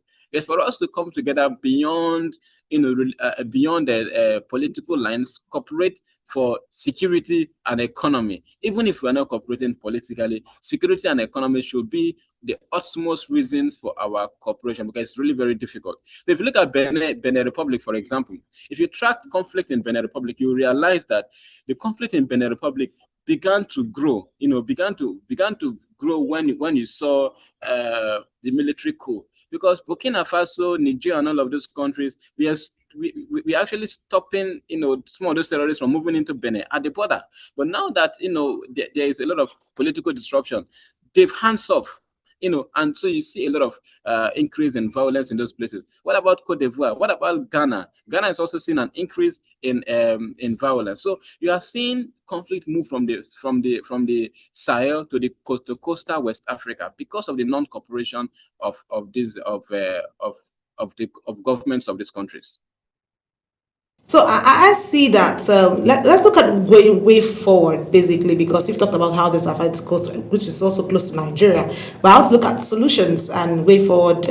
What are the key recommendations from your research, looking at now that it's getting closer home, like Nigeria, for instance? I want to look at points which you see that authorities here needs to take charge of, basically. So different ways. First, the African Union needs to come into this and see that we have a common West Africa front. The AES and ECOWAS they need to work together. They shouldn't see themselves as enemies. They should see themselves as counterparts. Who knows, one day the AES might, come back to ECOWAS. But for now, let us work together for security and economic development. The second also is that when we look at the Sahel, it shouldn't be a combative approach where we look at the Sahel as though, it is democracy or nothing. Let us also pick some of the positive things in the Sahel and see how we can strengthen our democracy. And also, again, let us see how we can engage the Sahel. It is not good, for us to say, because these guys are in a military rule, we are not going to engage. And I'm talking to the international communities and civil society organizations. We still need to engage the Sahel, engage non-governmental organizations, engage, traditional leaders in the Sahel to see that, their governance is strengthened beyond political ideology and type of governments. Well, I want to say a very big thank you to you because amazing discussion we have here. A lot of issues around the West Africa region, the Sahel region, and how you've broken it down that this has its own effects, it has its own impact and all that. So I want to say thank you so much to you, our guests all the way from the Netherlands. Thank you for taking out time, and Galapu, for your time. It's been an insightful discussion here, and we look forward to more engagement. We look forward to seeing more research work on how the Sahel region can do better, can improve, and of course, because we know it is clear that the Sahel is at a crossroad, and balancing sovereignty, security, and democratic governance is key. It doesn't matter what they look like, but of course, we know that the choices made today will not just shape the region, but the West Africa as a whole to give the positive impact the world is looking forward to see from the Sahel region. Thank you so much for your time with us. We really appreciate you. Thank you for having me. Amazing discussion, Mukhtar. You see that there's a lot of conversation, and from what our guest has said, it's cutting across every aspect. What's your thought basically before we wrap it up on that? Well, honestly, it's been something that is not really nice because people have advocated for democracy. We've been told that it is the best form of governance. But then one thing again is if a system is not working for you, then you're allowed to get what works for you.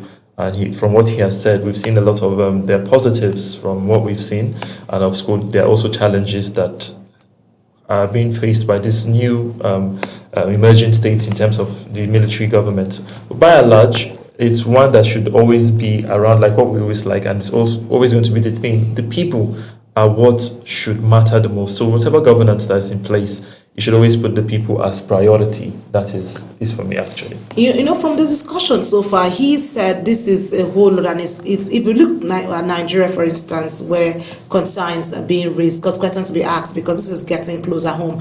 Nigeria faces both security and economic implications, cross-border terrorism, disrupted trade routes, and then shifting diplomatic dynamics, basically, has been one thing. But Nigerians are also raising, just like we have in instances where you have the Just issue, you have the Kebbi, you have in Kwara.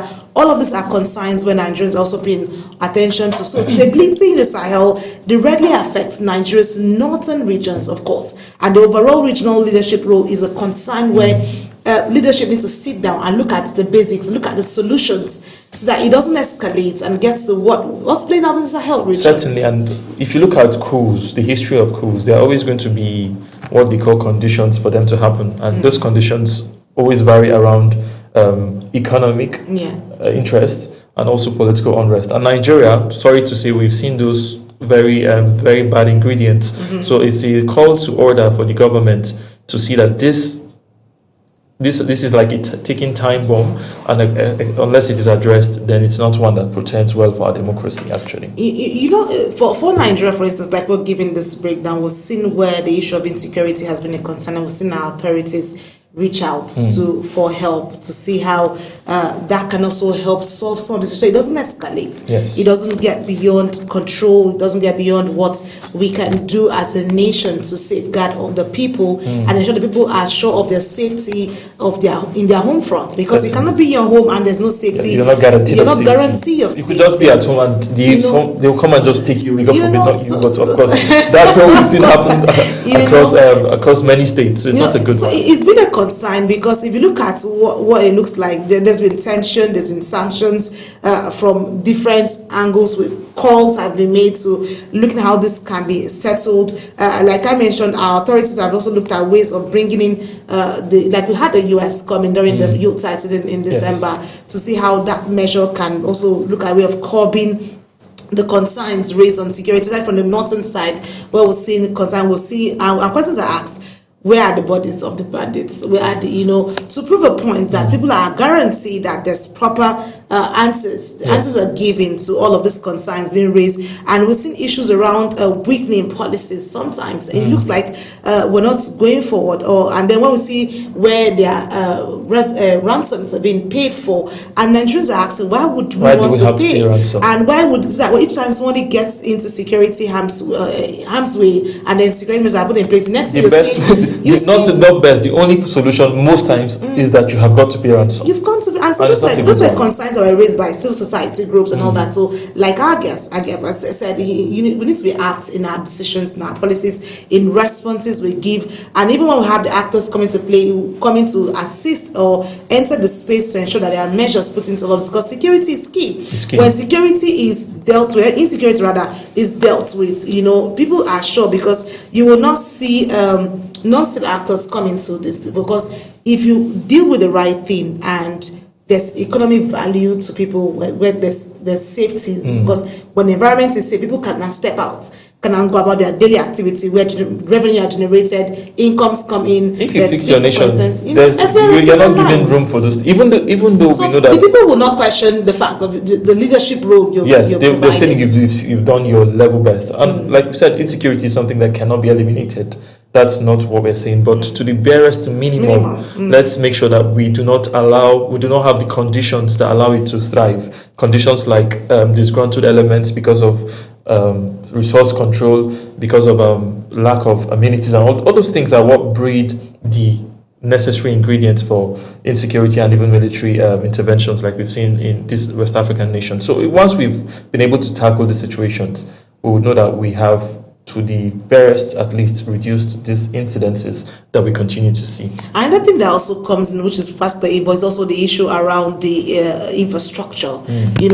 For me, I love to travel, and moving around where you see road networks, all of those things. These are basic things leadership is supposed to provide for the people. I'm not saying the authorities are not doing what they can do, but looking at guest needs to go beyond the average, to the average man on the streets. Yes. Can also say, my leadership was able to provide this. We've seen this added. We've seen, I traveled over the weekend, and I know what it was like on the road, safety, part of the security measures, and also the road network was not really palatable at all. And that's one state you went, and that's if you go across states traveling, across many states, and that's the realities we see on ground. And the essence of every government, Anita, like we know, the basics is security of lives, and then welfareism. And one of the welfareisms are these infrastructures, the road networks, the electricity. We've talked about electricity and the challenges. So these are things that are fundamentals. They are the barest minimum. We've not gone to the heights of social security and all of those. Those are very complex conversations. The basics are giving the people security and giving them a bit of welfare for them to feel the dividends of a democracy. And if a government is not able to do that, then that government has a very big question mark on its process and its the way it governs the people. Well, we hope that that plays out well, and then Nigeria will have the reason where we will not start looking at these issues because we're bringing this home, because it's close at home, and just like our researcher guest there gave us a breakdown, because Nigeria is, like we mentioned, is faced with both the security and economic implications of all the things, following the cross-border terrorism that is playing out, where a lot of victims, a lot of survivors have come to say this is not the best way to go about it. We also had issue of disrupted trade routes, and also the shifts of diplomatic alliances. So all of that's also coming in. The dynamics in which it plays out is also that calls for questioning, and then people will always want to raise their heads to say, why will we have this playing out? Why can't we have the narrative change? Why can't we have a better perspective? So we hope that this gets the best or the needed answer, and the people would have strong belief or strong hold to the leadership, because one thing that has always been a concern across Africa, is leadership. Leadership has been a major concern, and there's always a call from across board, from the civil society group, even from the media. The media is always calling for accountability, for the authorities to give what is needed to the people, so the people can understand that even if we don't get the funds, let's have basics. Power supply. Basics are needed. These are not complex conversations. They're not complex. The power supply, we've seen it also where, imagine where the president had gone to pay condolence visits to those in Jos who were hit with the security challenges we had there, because you can't just be coming out of your house and you have gunmen just spraying around, and then this affected homes, and then he wanted to assess them, and then there was a power issue. That's the first thing he says: you have no light. I can't stay here below. So that is Very basic and native. You know, so for people who are hurting and then get to see who is supposed to come and give them that succor, and then he can assess them. You know, so these are things that begs for answers, and just like the Sahel region has put out all of these measures, say it is time for all of these things to be fixed. Because even if we move to the militarization points, it's not changing the narrative, it's not even making it easier. Governance needs to stand at the standpoints, and until that is changed, we would not go anywhere. So it's time for us to move our discussion to a different dimension. We'll talk about communication, which are in the new media era, and that is up next. Stay with us.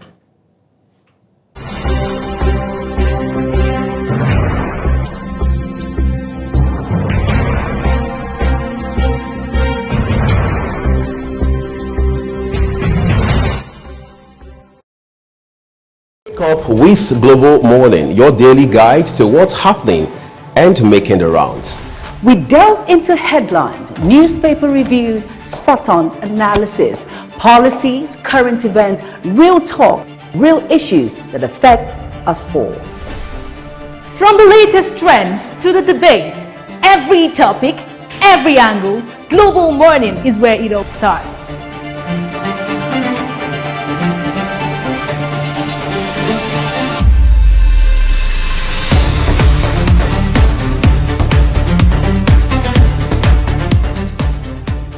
Global Morning, For the latest issues, always on point. watch Global Morning Monday to Friday, 7 a.m. Saturday and Sunday at 8 a.m.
At Wichtech Cables, we don't just make cables, we deliver.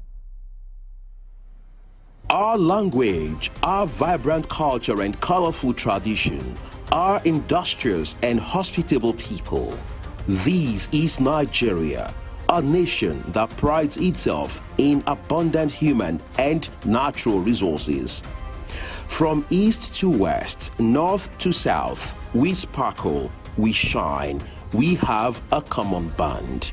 Fellow Nigerians, let's do away with ethnic, religious and regional sentiments that divide us as a people. God has blessed us and empowered us to find strength in diversity. Let's make our faith and way of worship our source of unity as we build our nation that stays united. Nigeria, together today, together always. This is a public announcement brought to you by Global Television.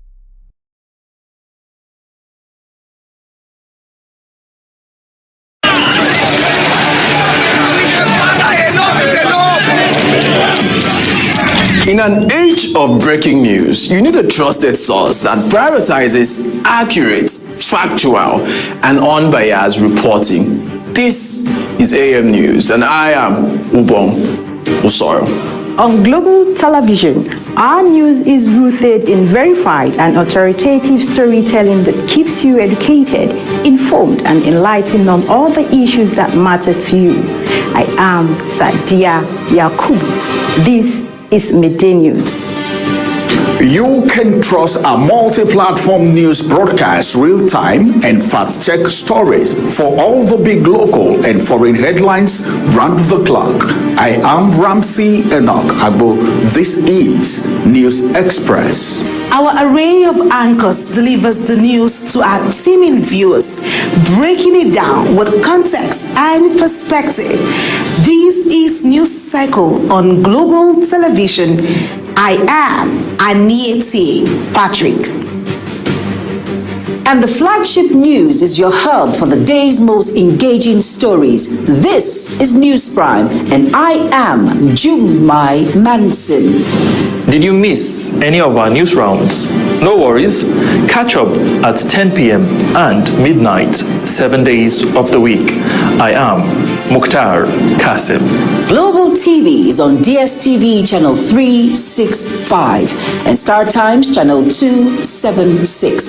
We're active across all social media platforms at Global TV NG. Global TV News, accurate and unbiased. I'm Uyi Agmofwebe.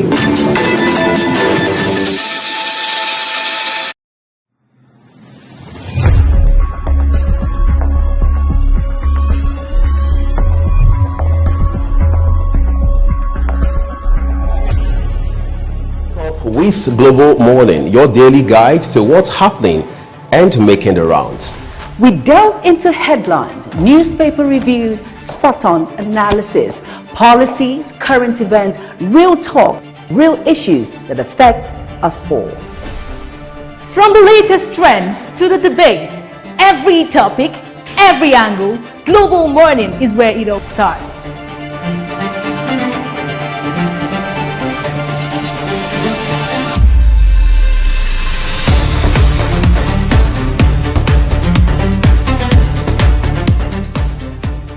Global Morning, For the latest issues, always on point. Watch Global Morning Monday to Friday at 7 a.m.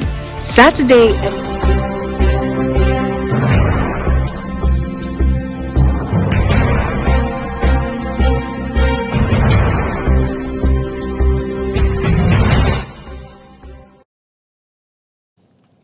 Well, it's good to have you back on Global Morning. This discussion segment, we have a lot to talk about, of course. And like we mentioned, the new media is taking over, basically, in terms of perception and all of that. But we want to find out, what kind of news do you consume, you know? Because with the trend of the new media, we have what we call the citizen journalism right now playing out. And so I always tell people, advise people, when you hear information, try and verify, you know, try and find the source. So it guides your perception of what you're consuming, because news consumption has become a major concern where incidents happen. That amazes me a lot of time when I see tragic point of view where an accident happens or something chaotic happens. The next thing you see is people bringing up their phones and they're filming, and they start spreading it without finding out the real cause or the challenges or what resulted to that thing that played out at some point. All they want to do is just send information out. So the question we're going to be asking basically before our guests will join us in the conversation is,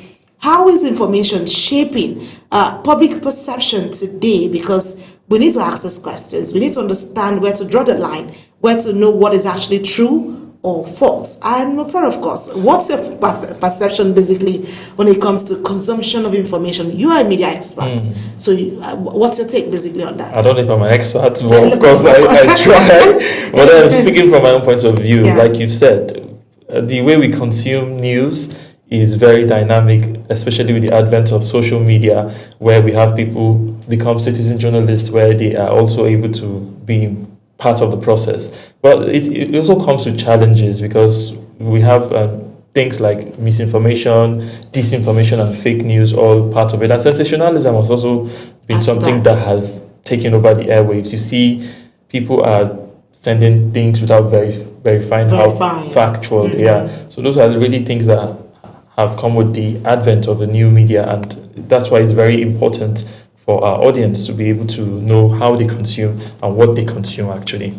Well, with that being said, basically, it turns our focus to really understand all the questions, all the concerns. Because, like we said, in today's fast-paced digital world, the way we consume news is evolving rapidly. Well, we have from traditional media platforms to social media and also to instant messaging, information, and also now travels faster than ever before. A whole lot of questions have been asked, but with that speed comes important questions around credibility, misinformation, and trust. And of course, it also feels like everyone is now a source of information. Like I mentioned, everyone is giving their bits and telling you what's happening without even verifying what it's really saying. Misinformation is a concern. Of course, like Mutare mentioned, misinformation has become a concern where you are really worried when you hear things and you're asking, is that really what happened?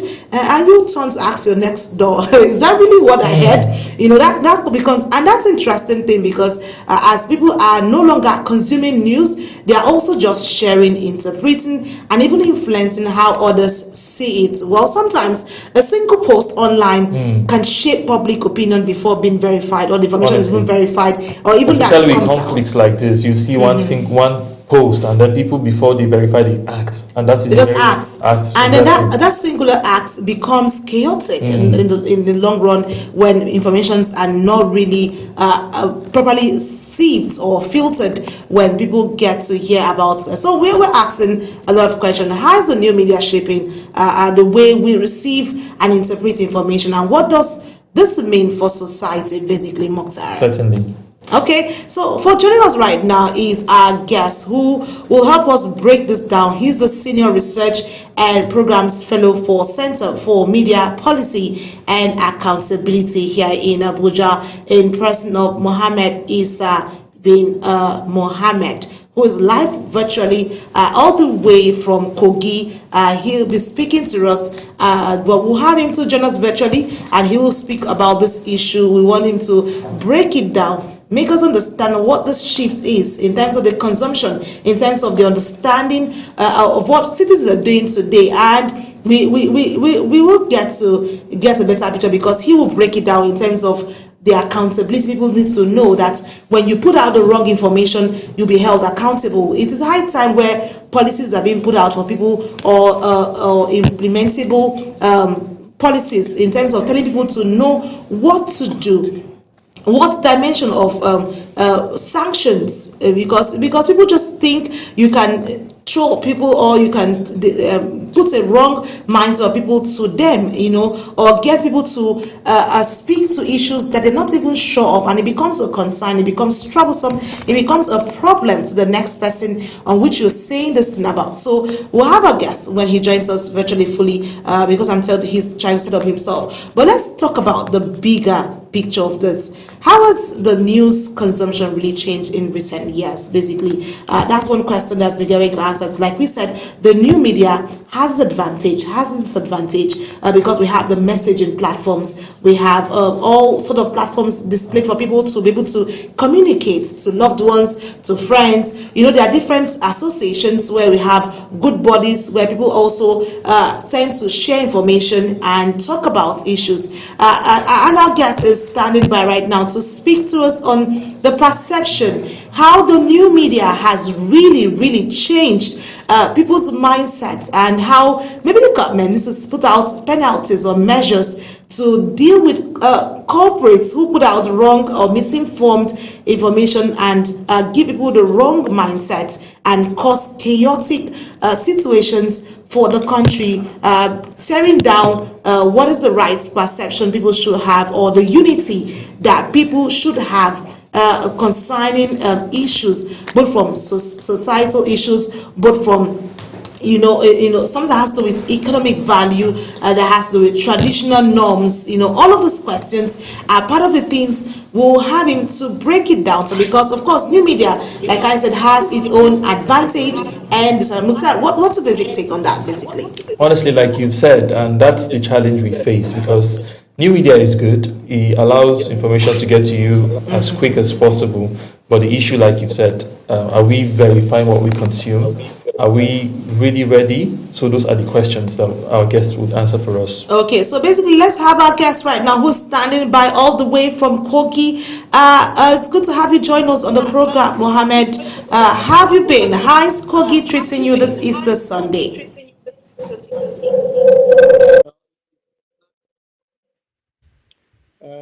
Kogi is fine, the weather is okay. Thank you for having me. About what's happening with the new media and the news consumption. You are an expert. You understand how this plays out. Let's start with the bigger picture. How has news consumption changed in recent years, and how would you say people today are they more interested in quick updates than in-depth reporting, basically? To the 90s, right? Before we had anything, we would have to hear it from either the radio or the television, right? And we had very limited number of television stations. For instance, in Nigeria, most popular we had the NTA, and then later.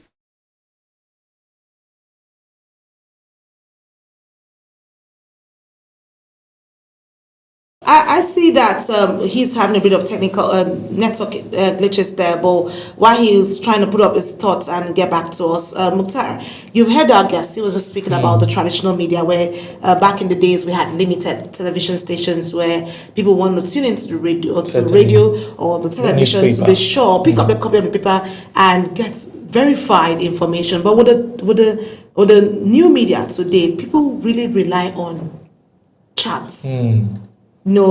Shared information, forwarded as received. So when you see a forwarded message, for me, when I see forwarded message, I take my time to consume and be sure of what that is before I just digest and then look for verified sources to balance. That's because I have a better understanding. Of course, because you're an expert. So for those who don't have that understanding, so how do we deal with those issues because of the news consumption? Well, like he said, let's look at the traditional media because they are sources that we have seen that are trusted, most of them, even though, of course, we also have issues with a piece of misinformation, even with the traditional media. Yeah. But we have typically seen that over time, there are people who have been trusted. So before you are able to consume every element that you see, you look at how factual is it, where is it coming from? Because every story would have a source, every story would have a channel of communication. So is it passing through the right channels?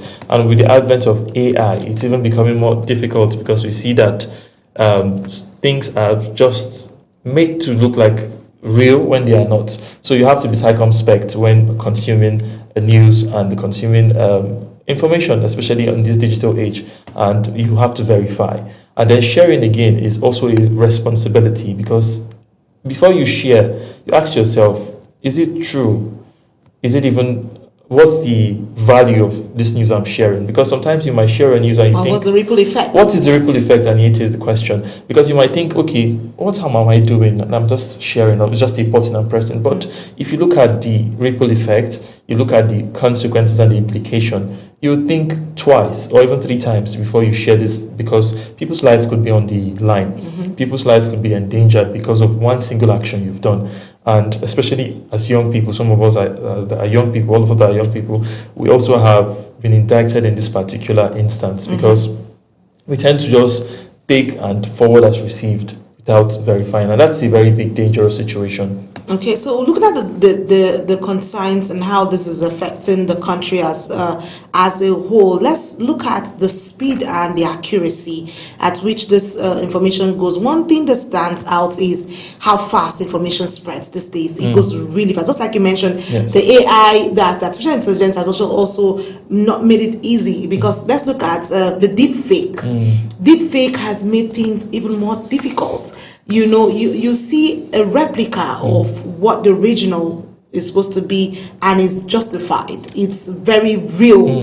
It takes your sense of understanding of what artificial intelligence is for you to be able to tell the difference if it's real or not. If it's real or not. So all of those things are sometimes when it comes to breaking news at the speed of light.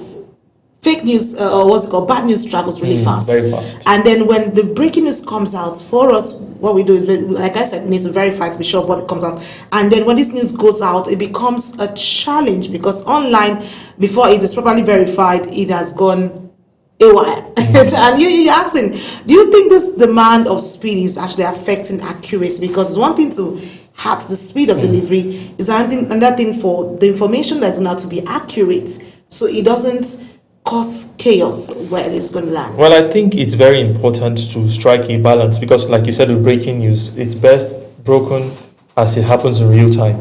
But in the quest to break the news, you ask yourself which is more important, because as let's say as journalist example, they tell you accuracy is one that you cannot compromise. Factuality is one that you cannot compromise. Sure. So even in the need for you to break the news and to be the first to report it as it happens, is it real? Is it true? So accuracy is something that for me should be prioritized. But then again, if you're prioritizing accuracy and you want to also involve speed, it's fine. But make sure you find a balance. Finding a balance by looking at the right channels and the right sources for these news stories before they go, especially with the perception on social media, basically. And also in situations like that where misinformation spreads quickly, we also want to find out who should take responsibility, the platforms, the journalists, or the users. Basically, these are questions I always want to ask questions, but the good enough that our guest will join us, or he's actually right now back on the virtual transmission with us, basically to speak to this issue, because I talked about holding people accountable, so I want to hear his perspective. Hello, Mohammed, it's good to have you join us back on Global Morning Discussion at this hour. Sorry about the network glitches there, I totally understand what it is. But let's get back to the discussion. We want to understand, you are responding now with the new media and news consumption. Yes, I was my sincere apologies for the network. Of course, these are things that so long as you're in the third world, you continue to face.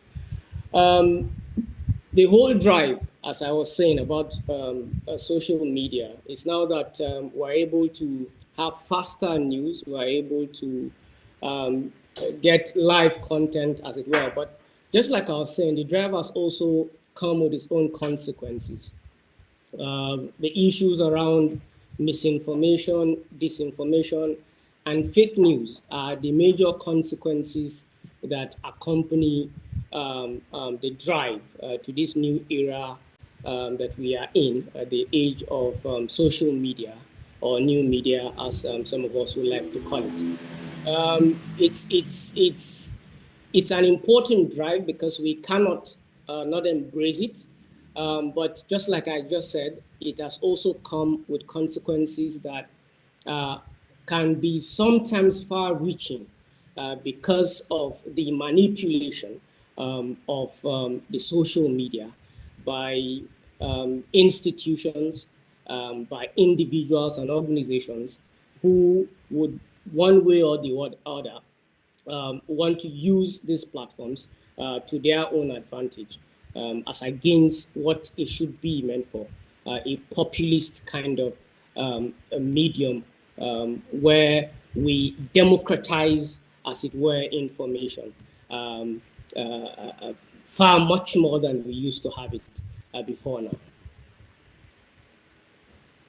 I want to quickly ask you these questions when it comes to the users and misinformation. Thank you very much for that undertone you said. You talked about responsibility and how all of us have got to be stakeholders. So in your own opinion, who should take responsibility for this? Is it the journalist?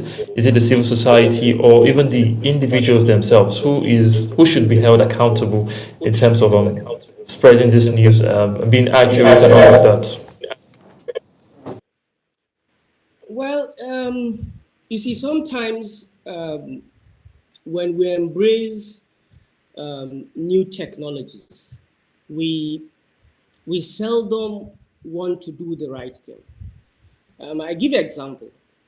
For instance, in the 50 states that you have in the United States, I think about 47 of them, 47 of them have got social media regulations. I remember here in Nigeria, when attempts were made at regulating the social media space, the civil society, which I'm a part of, came out vehemently, to antagonize the move. But it is important for us to know that when we have platforms like this, there are always going to be people that would want to manipulate, those platforms for their own advantage. And so what I'm trying to get at is simple, that it is important that when you have a space like this, you have regulations for them. The state in itself, the state exists primarily to provide regulations, to institutions.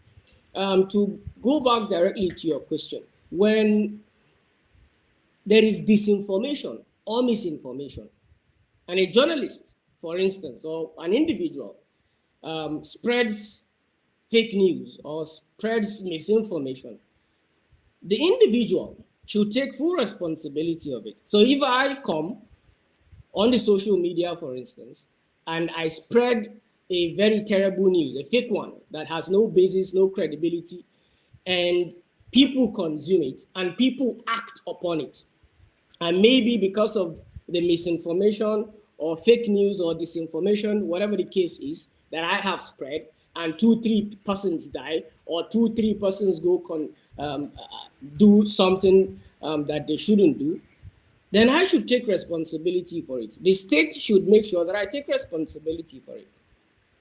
Of course, in the mainstream media, the good thing these days is that even mainstream, those of you in the mainstream media or in the traditional media, as we call it, have also taken to social media, right?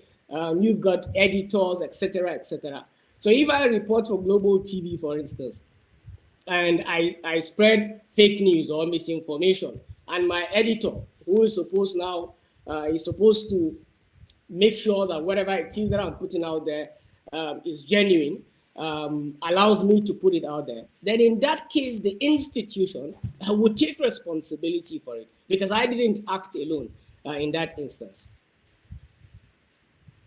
So I get your point, and I like the fact that you had to break this down, because it has to do with gatekeeping in the media space, and how accountability should be from the point of the reporter to the editors, and then to the final gatekeeper who checkmates the information that goes out. But let's talk about trust. Some people now trust social media more than the traditional news platforms, because they feel it gives them fast information, but they don't think about accuracy. What do you think led to that shift happening with what we have today?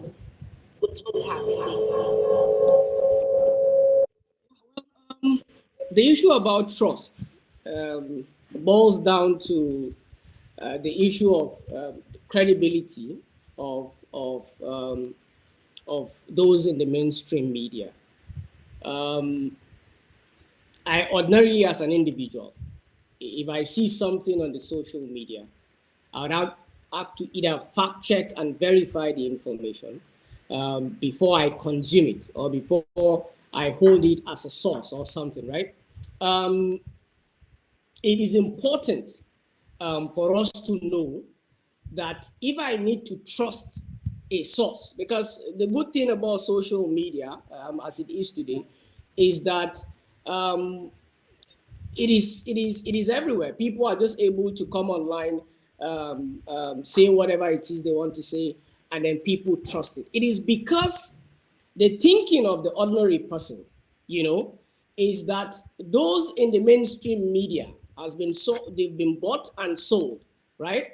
When we study in class the politics of the mass media, we're told that there is no media house that is not pro something. Every media house is established because of a purpose. And because of that, it gives some lowering credibility, compared to somebody who comes online and dishes out information that in the eye of the person who is receiving the information, the person has nothing to gain or lose. So unless those within the mainstream media are able to say that they are pro people, or that the information that they are giving out is, not carrying any undertone, there is no political undertone, there is no interest, there's no biases or sentiments, then people are able to trust more. But as it were, people would trust those people spraying out content on the social media, sometimes far much more than they would trust the mainstream media. And I think this is wrong anyway. So I like the fact that you've just broken down. Mukhtar was about following up on that particular mindset. And you mentioned about how that trust is becoming something that's eroding. So with what we've seen, do you think traditional media can also regain its trust? Or has that landscape changed? Has that ship sailed? Or can we still say traditional media would get trust above social media as it is right now? Well, you see, for me, I trust traditional media 100 times much more than any information I get on the social media. Especially, this is why I talked about verification and fact checking, because the way the traditional media is set up, there's always some sort of gatekeeping. People will not come out and just say whatever it is they want to say. It has to go through some sort of editorial management, as it were.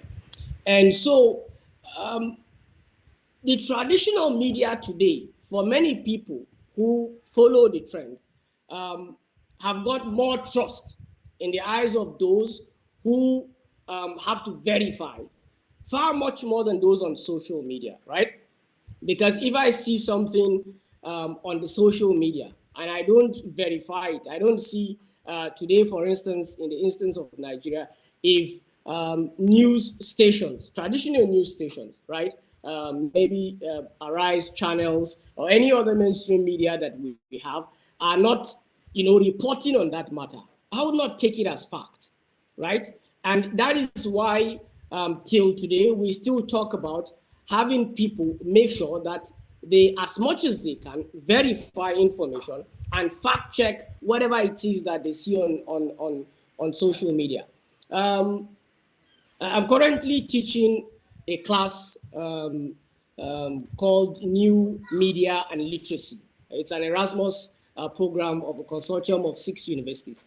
One of the major things that we're talking to people about, basically, is the fact that it is important that in today's age, that people would have to verify information that they see on social media or they see anywhere else. And so for me, I don't think that the traditional media has lost its trust. The traditional media has lost its trust, in some quarters. For some people, who do not take fact-checking very seriously. But the traditional media remains, for me, the best source of information and the most verified source of information that I consume. So I want to say thank you for still counting on us, the traditional media. That gives us a lot of confidence to keep doing what we do. Of course, we put out a lot, and that's what people don't know. A whole lot of research work, a lot of findings before we come out, put out. So it's good that you still bank on us for that. Thank you so much for that. But let's turn our focus a bit and look at where, with the new media, we've had the content creators come into play. We also have influencers who also carry out this information where they see, and we know people, when they look up to individuals who are influencers, who are celebrated in their own way in delivering this thing, they just believe what they see because these are people they see as role models. We're also seeing that content creators and influencers are becoming a major source of information. How significant is their role today in information consumption and management of this information for verified source? You see, thank you for that question, because it's a fantastic question. The whole concept of citizen journalism is that there is this idea of democratizing the idea of democratizing news. Content creators create content, most times when they do this content creation, they sometimes or most times do it as a revenue generating stream for themselves. And when I am generating content to make money from it, it becomes a problem to the credibility of what it is that I'm putting out there. And that is why it is important. And I think I started this conversation with giving an instance where I said that in the United States of America, and we like to quote the United States because we always seem to look at it as some sort of model, for us to copy. There is social media regulation, for God's sake. If you want to have people generate content and people put out content, then just the way you have Bond regulating what goes on in the mainstream media, then you should also have to have some sort of legislation, that, regulate the content, as it were, that social media influencers, try to put out there. So, for instance, if you go back to some of the protests or some news that you've had at some point, in this country, you would see that social media influencers readily put out fake news, and people consumed it, right? For instance, during the EndSARS, we had situations where people took clips from movies and then churned them out, and then people thought that these, were incidences that just happened, during the EndSARS protest, and those escalated the protest further. So there is a need to regulate what social media, social influences or social media influences, churn out. That way, we're able to know that anybody who's putting out anything, on the internet has some sort of credibility to what it is that they are putting out there. Thank you very much. Now, we've seen cases where spreads and it tends to cause confusion. You mentioned the EndSARS. So how serious is the impact of misinformation in today's world? Very terrible, right? Misinformation is worse than propaganda, right? Misinformation or disinformation, however you want to look at it, equals to churning out something that is not genuine. And when you are misinforming people, you are invariably, in some quarters trying to cause some sort of schism in that society. And I think that it's important, like I have said earlier, that we should have a way that we regulate what people put out in such a way that people are unable, or it becomes difficult for people to put out things that are not authentic or things that are not genuine, so that we don't cause a schism, in our communities.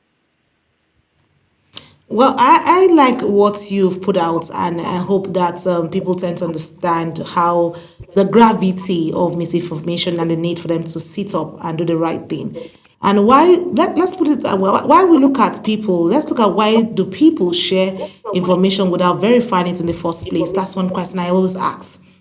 Is it just to talk about the speed, or is it something deeper, or is it to cause chaos? Because I'm wondering why you're not sure of something and you're putting it out and you know that people will also consume this. So why would people always have that kind of mindset?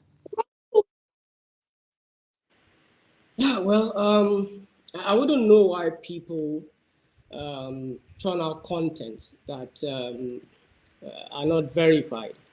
With these smartphones, right? You have an information at your disposal, right?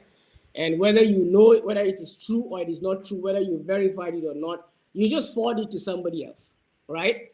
And when you forward it to somebody else, just the way you forward it to the person will also do the same, right? It is a fundamental problem as I look at it. I look at it as a fundamental problem. It is why people have been able, to spread hate speeches. People have been able to to spread, fake news. People have been able to misinform people because somebody is sitting down somewhere who's got a smartphone. That's the simplest thing you need. Who's got a smartphone to just send you messages that are not verified either by him or by any institution or by any verified source, right? There are individuals that by the position they occupy in the state, they become some sort of authorities. So you don't see these informations from those kinds of people. You don't see these informations, from media houses. You don't see these informations from anywhere. People just begin to send broadcast messages, and you're sitting down. Somebody's saying this is happening somewhere, and then you're just forwarding it all around, and people are just consuming it. So I think it's also the fact that it is so fast for people to do, right? I have a smartphone. I can just send you anything I want to send you, whether solicited or unsolicited, and then you just consume it. It is why we have to go back to the foundation in the first instance, that when we have social media regulations, if I know that this thing is not true, and I send it to somebody and it goes somewhere and causes some sort of schism, I know that I have to come back and face the full wrath of the law, then I'll not do it. But if I know that it is just a free space, it's like a football pitch, right? And I can move from one place to another, unhindered. And if I know that I can move unhindered, there's no reason why I should not, play the ball to any corner of the pitch that I want to play to, right? Unless we have a referee. In this instance, the referee is the regulation that we're going to have to guide the space. If we don't have that, then there's going to be, this problem is just going to persist. Thank you very much. That's quite an insight. I would like for us to bring this to the area of responsibility. What do you think is, what roles do individuals play in ensuring that information that they share and they consume is accurate? What roles do they have to play in that regard? And even basically, so you just wrap it up for us. What are some simple habits people can adopt to avoid spreading misinformation, basically, because we want to find that balance across this? So basically, you have to identify the source, right? It's important to identify the source whenever you see anything on the internet, right? So long as I see it on the internet, and so long as I see that it is not from a verifiable source, then there's a problem at the foundational level of that information. You have to also look at, there are ways you look at metadata. On a picture, for instance, you can look at the metadata. If you see the picture, you can there are AIs everywhere that you can put those pictures to, and they generate the metadata for you. So they tell you that this picture was from the 1980s, or it's from just yesterday. You are able to know, that this information that is put out there is not genuine. You can also cross-check the information that you have with other credible sources, for God's sake, right? I see this information on Mr. A's platform. I will just go check credible outlets. I check media outlets or check any other credible space where I might find information. And if I don't see this same information on those platforms, I know that, for instance, it might not be true. So these are just very simple ways of verifying, because it is important at the heart of this conversation, at the heart of misinformation, disinformation, and fake news, that fact checking and source verification is as important as the information itself. If we don't do it, we allow the streets, for further schism. Follow up to that, because I like the way you break things down for people to understand that. I like the part where you mentioned the referee. Maybe we'll turn it to a football game where we need to have referees navigate through or give us directives to how to move about this through the penalty measures set in place. Let's look at going ahead. Where do you see news consumption going, following the trend of things? Or are we moving towards a more informed society or a more confused one? Because since social media is not having that regulation, kind of like the example you gave with the United States, who have a lot of things put in place to checkmate what goes out for people's consumption? You see, very unfortunately, we're in the 21st century where people are supposed to be more informed. Very unfortunately, as I said, people are more disinformed than they were some 10, 20 years back, right? Because people just consume whatever it is that they see, right? And so it is important that as we grow, individuals, institutions are able to, at every point in time, try to verify information whenever they see them. Because in this age of social media, where we have anybody and everybody, churning out news, everybody is now a source of news. Everybody is some sort of phone analyst. Everybody, so long as you have a smartphone, you are able to just do your own analysis, whether you are informed or not informed, right? And so it is important that as we age, right? As we age, we have to, verify information whenever we see them, because the heart of the conversation is that verification is more as important as the news itself. We like that questions, basically the way you've put out that, and we look forward to more engagement and seeing that this works out fine. Thank you so much for your time with us. And going forward, we hope that Nigerians understand what it means to have verified information, being consumed, and so it avoids us getting into chaotic situations where people consume the wrong thing and it ends up costing one's life in the long run, because sometimes some information that are not verified gets people into trouble. I've seen situations where this is not about even the social media, it's about the physical thing, where you see somebody running and you're not asking what happened, you just joining the race and you're running for, first thing first that comes to your mind is safety, because you're not even sure of what is happening behind you or what's happening in front of you. All you're looking for is, let me get safe first. Thank you so much for your time with us, Issa Mohammed, for your wonderful contributions to this, and we really appreciate your time with us. Johnson of News Mukhtar. That was a very informed masterclass. Yes, it was. I think going forward now, with the insights he has shared, people are better informed as to their ethics and their conduct with regards to news, how they share it, how they perceive it, and what they do with information that they get. It's been a very wonderful conversation.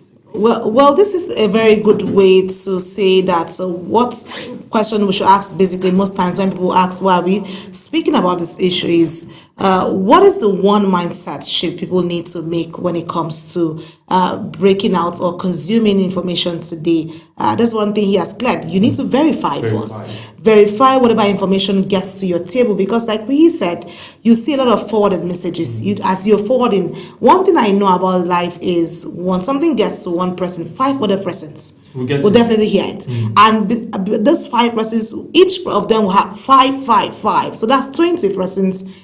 Make it plus your 5, make it 25. If my calculation is right. That's really so 25 persons get information just starting with one person. So we need to be very careful what we put out. And I like I said, thank you to him for his trust in the traditional media, because you cannot take it away from traditional media.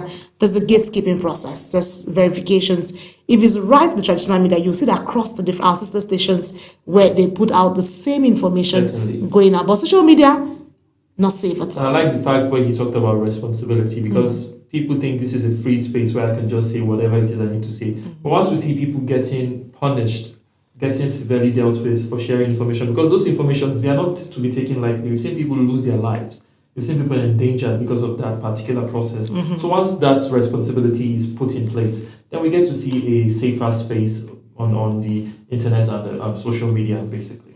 Well, this brings us to the wrap of Global Morning, this Sunday edition, this Easter Sunday edition. We hope you had an amazing run with us. For us, it's been an amazing discussion segment all through this Global Morning, where we've had to bring to you the newspaper review segment, where we had a lot of stories making the headways and reasons why you need to look out for the positive ones, because I like the positive vibe of things. And when are the negatives, so that you can have a positive mindset. And of course, we told you the significance of Easter. Don't forget, it's Easter Sunday. Go out, share love, reflect, and celebrate because Christ is risen. Certainly. And then we brought you conversations about the Sahel coup and the impending implication for West Africa and the entire African continent, basically. Okay. And finally, we brought about the communication, the consumption level. Always verify what you hear all the time. And that's the size of it on Global Morning. Thank you so much for being with us. I am Anieti Patrick. And I am Mukhtar Kasim. Say, have a lovely day ahead of you.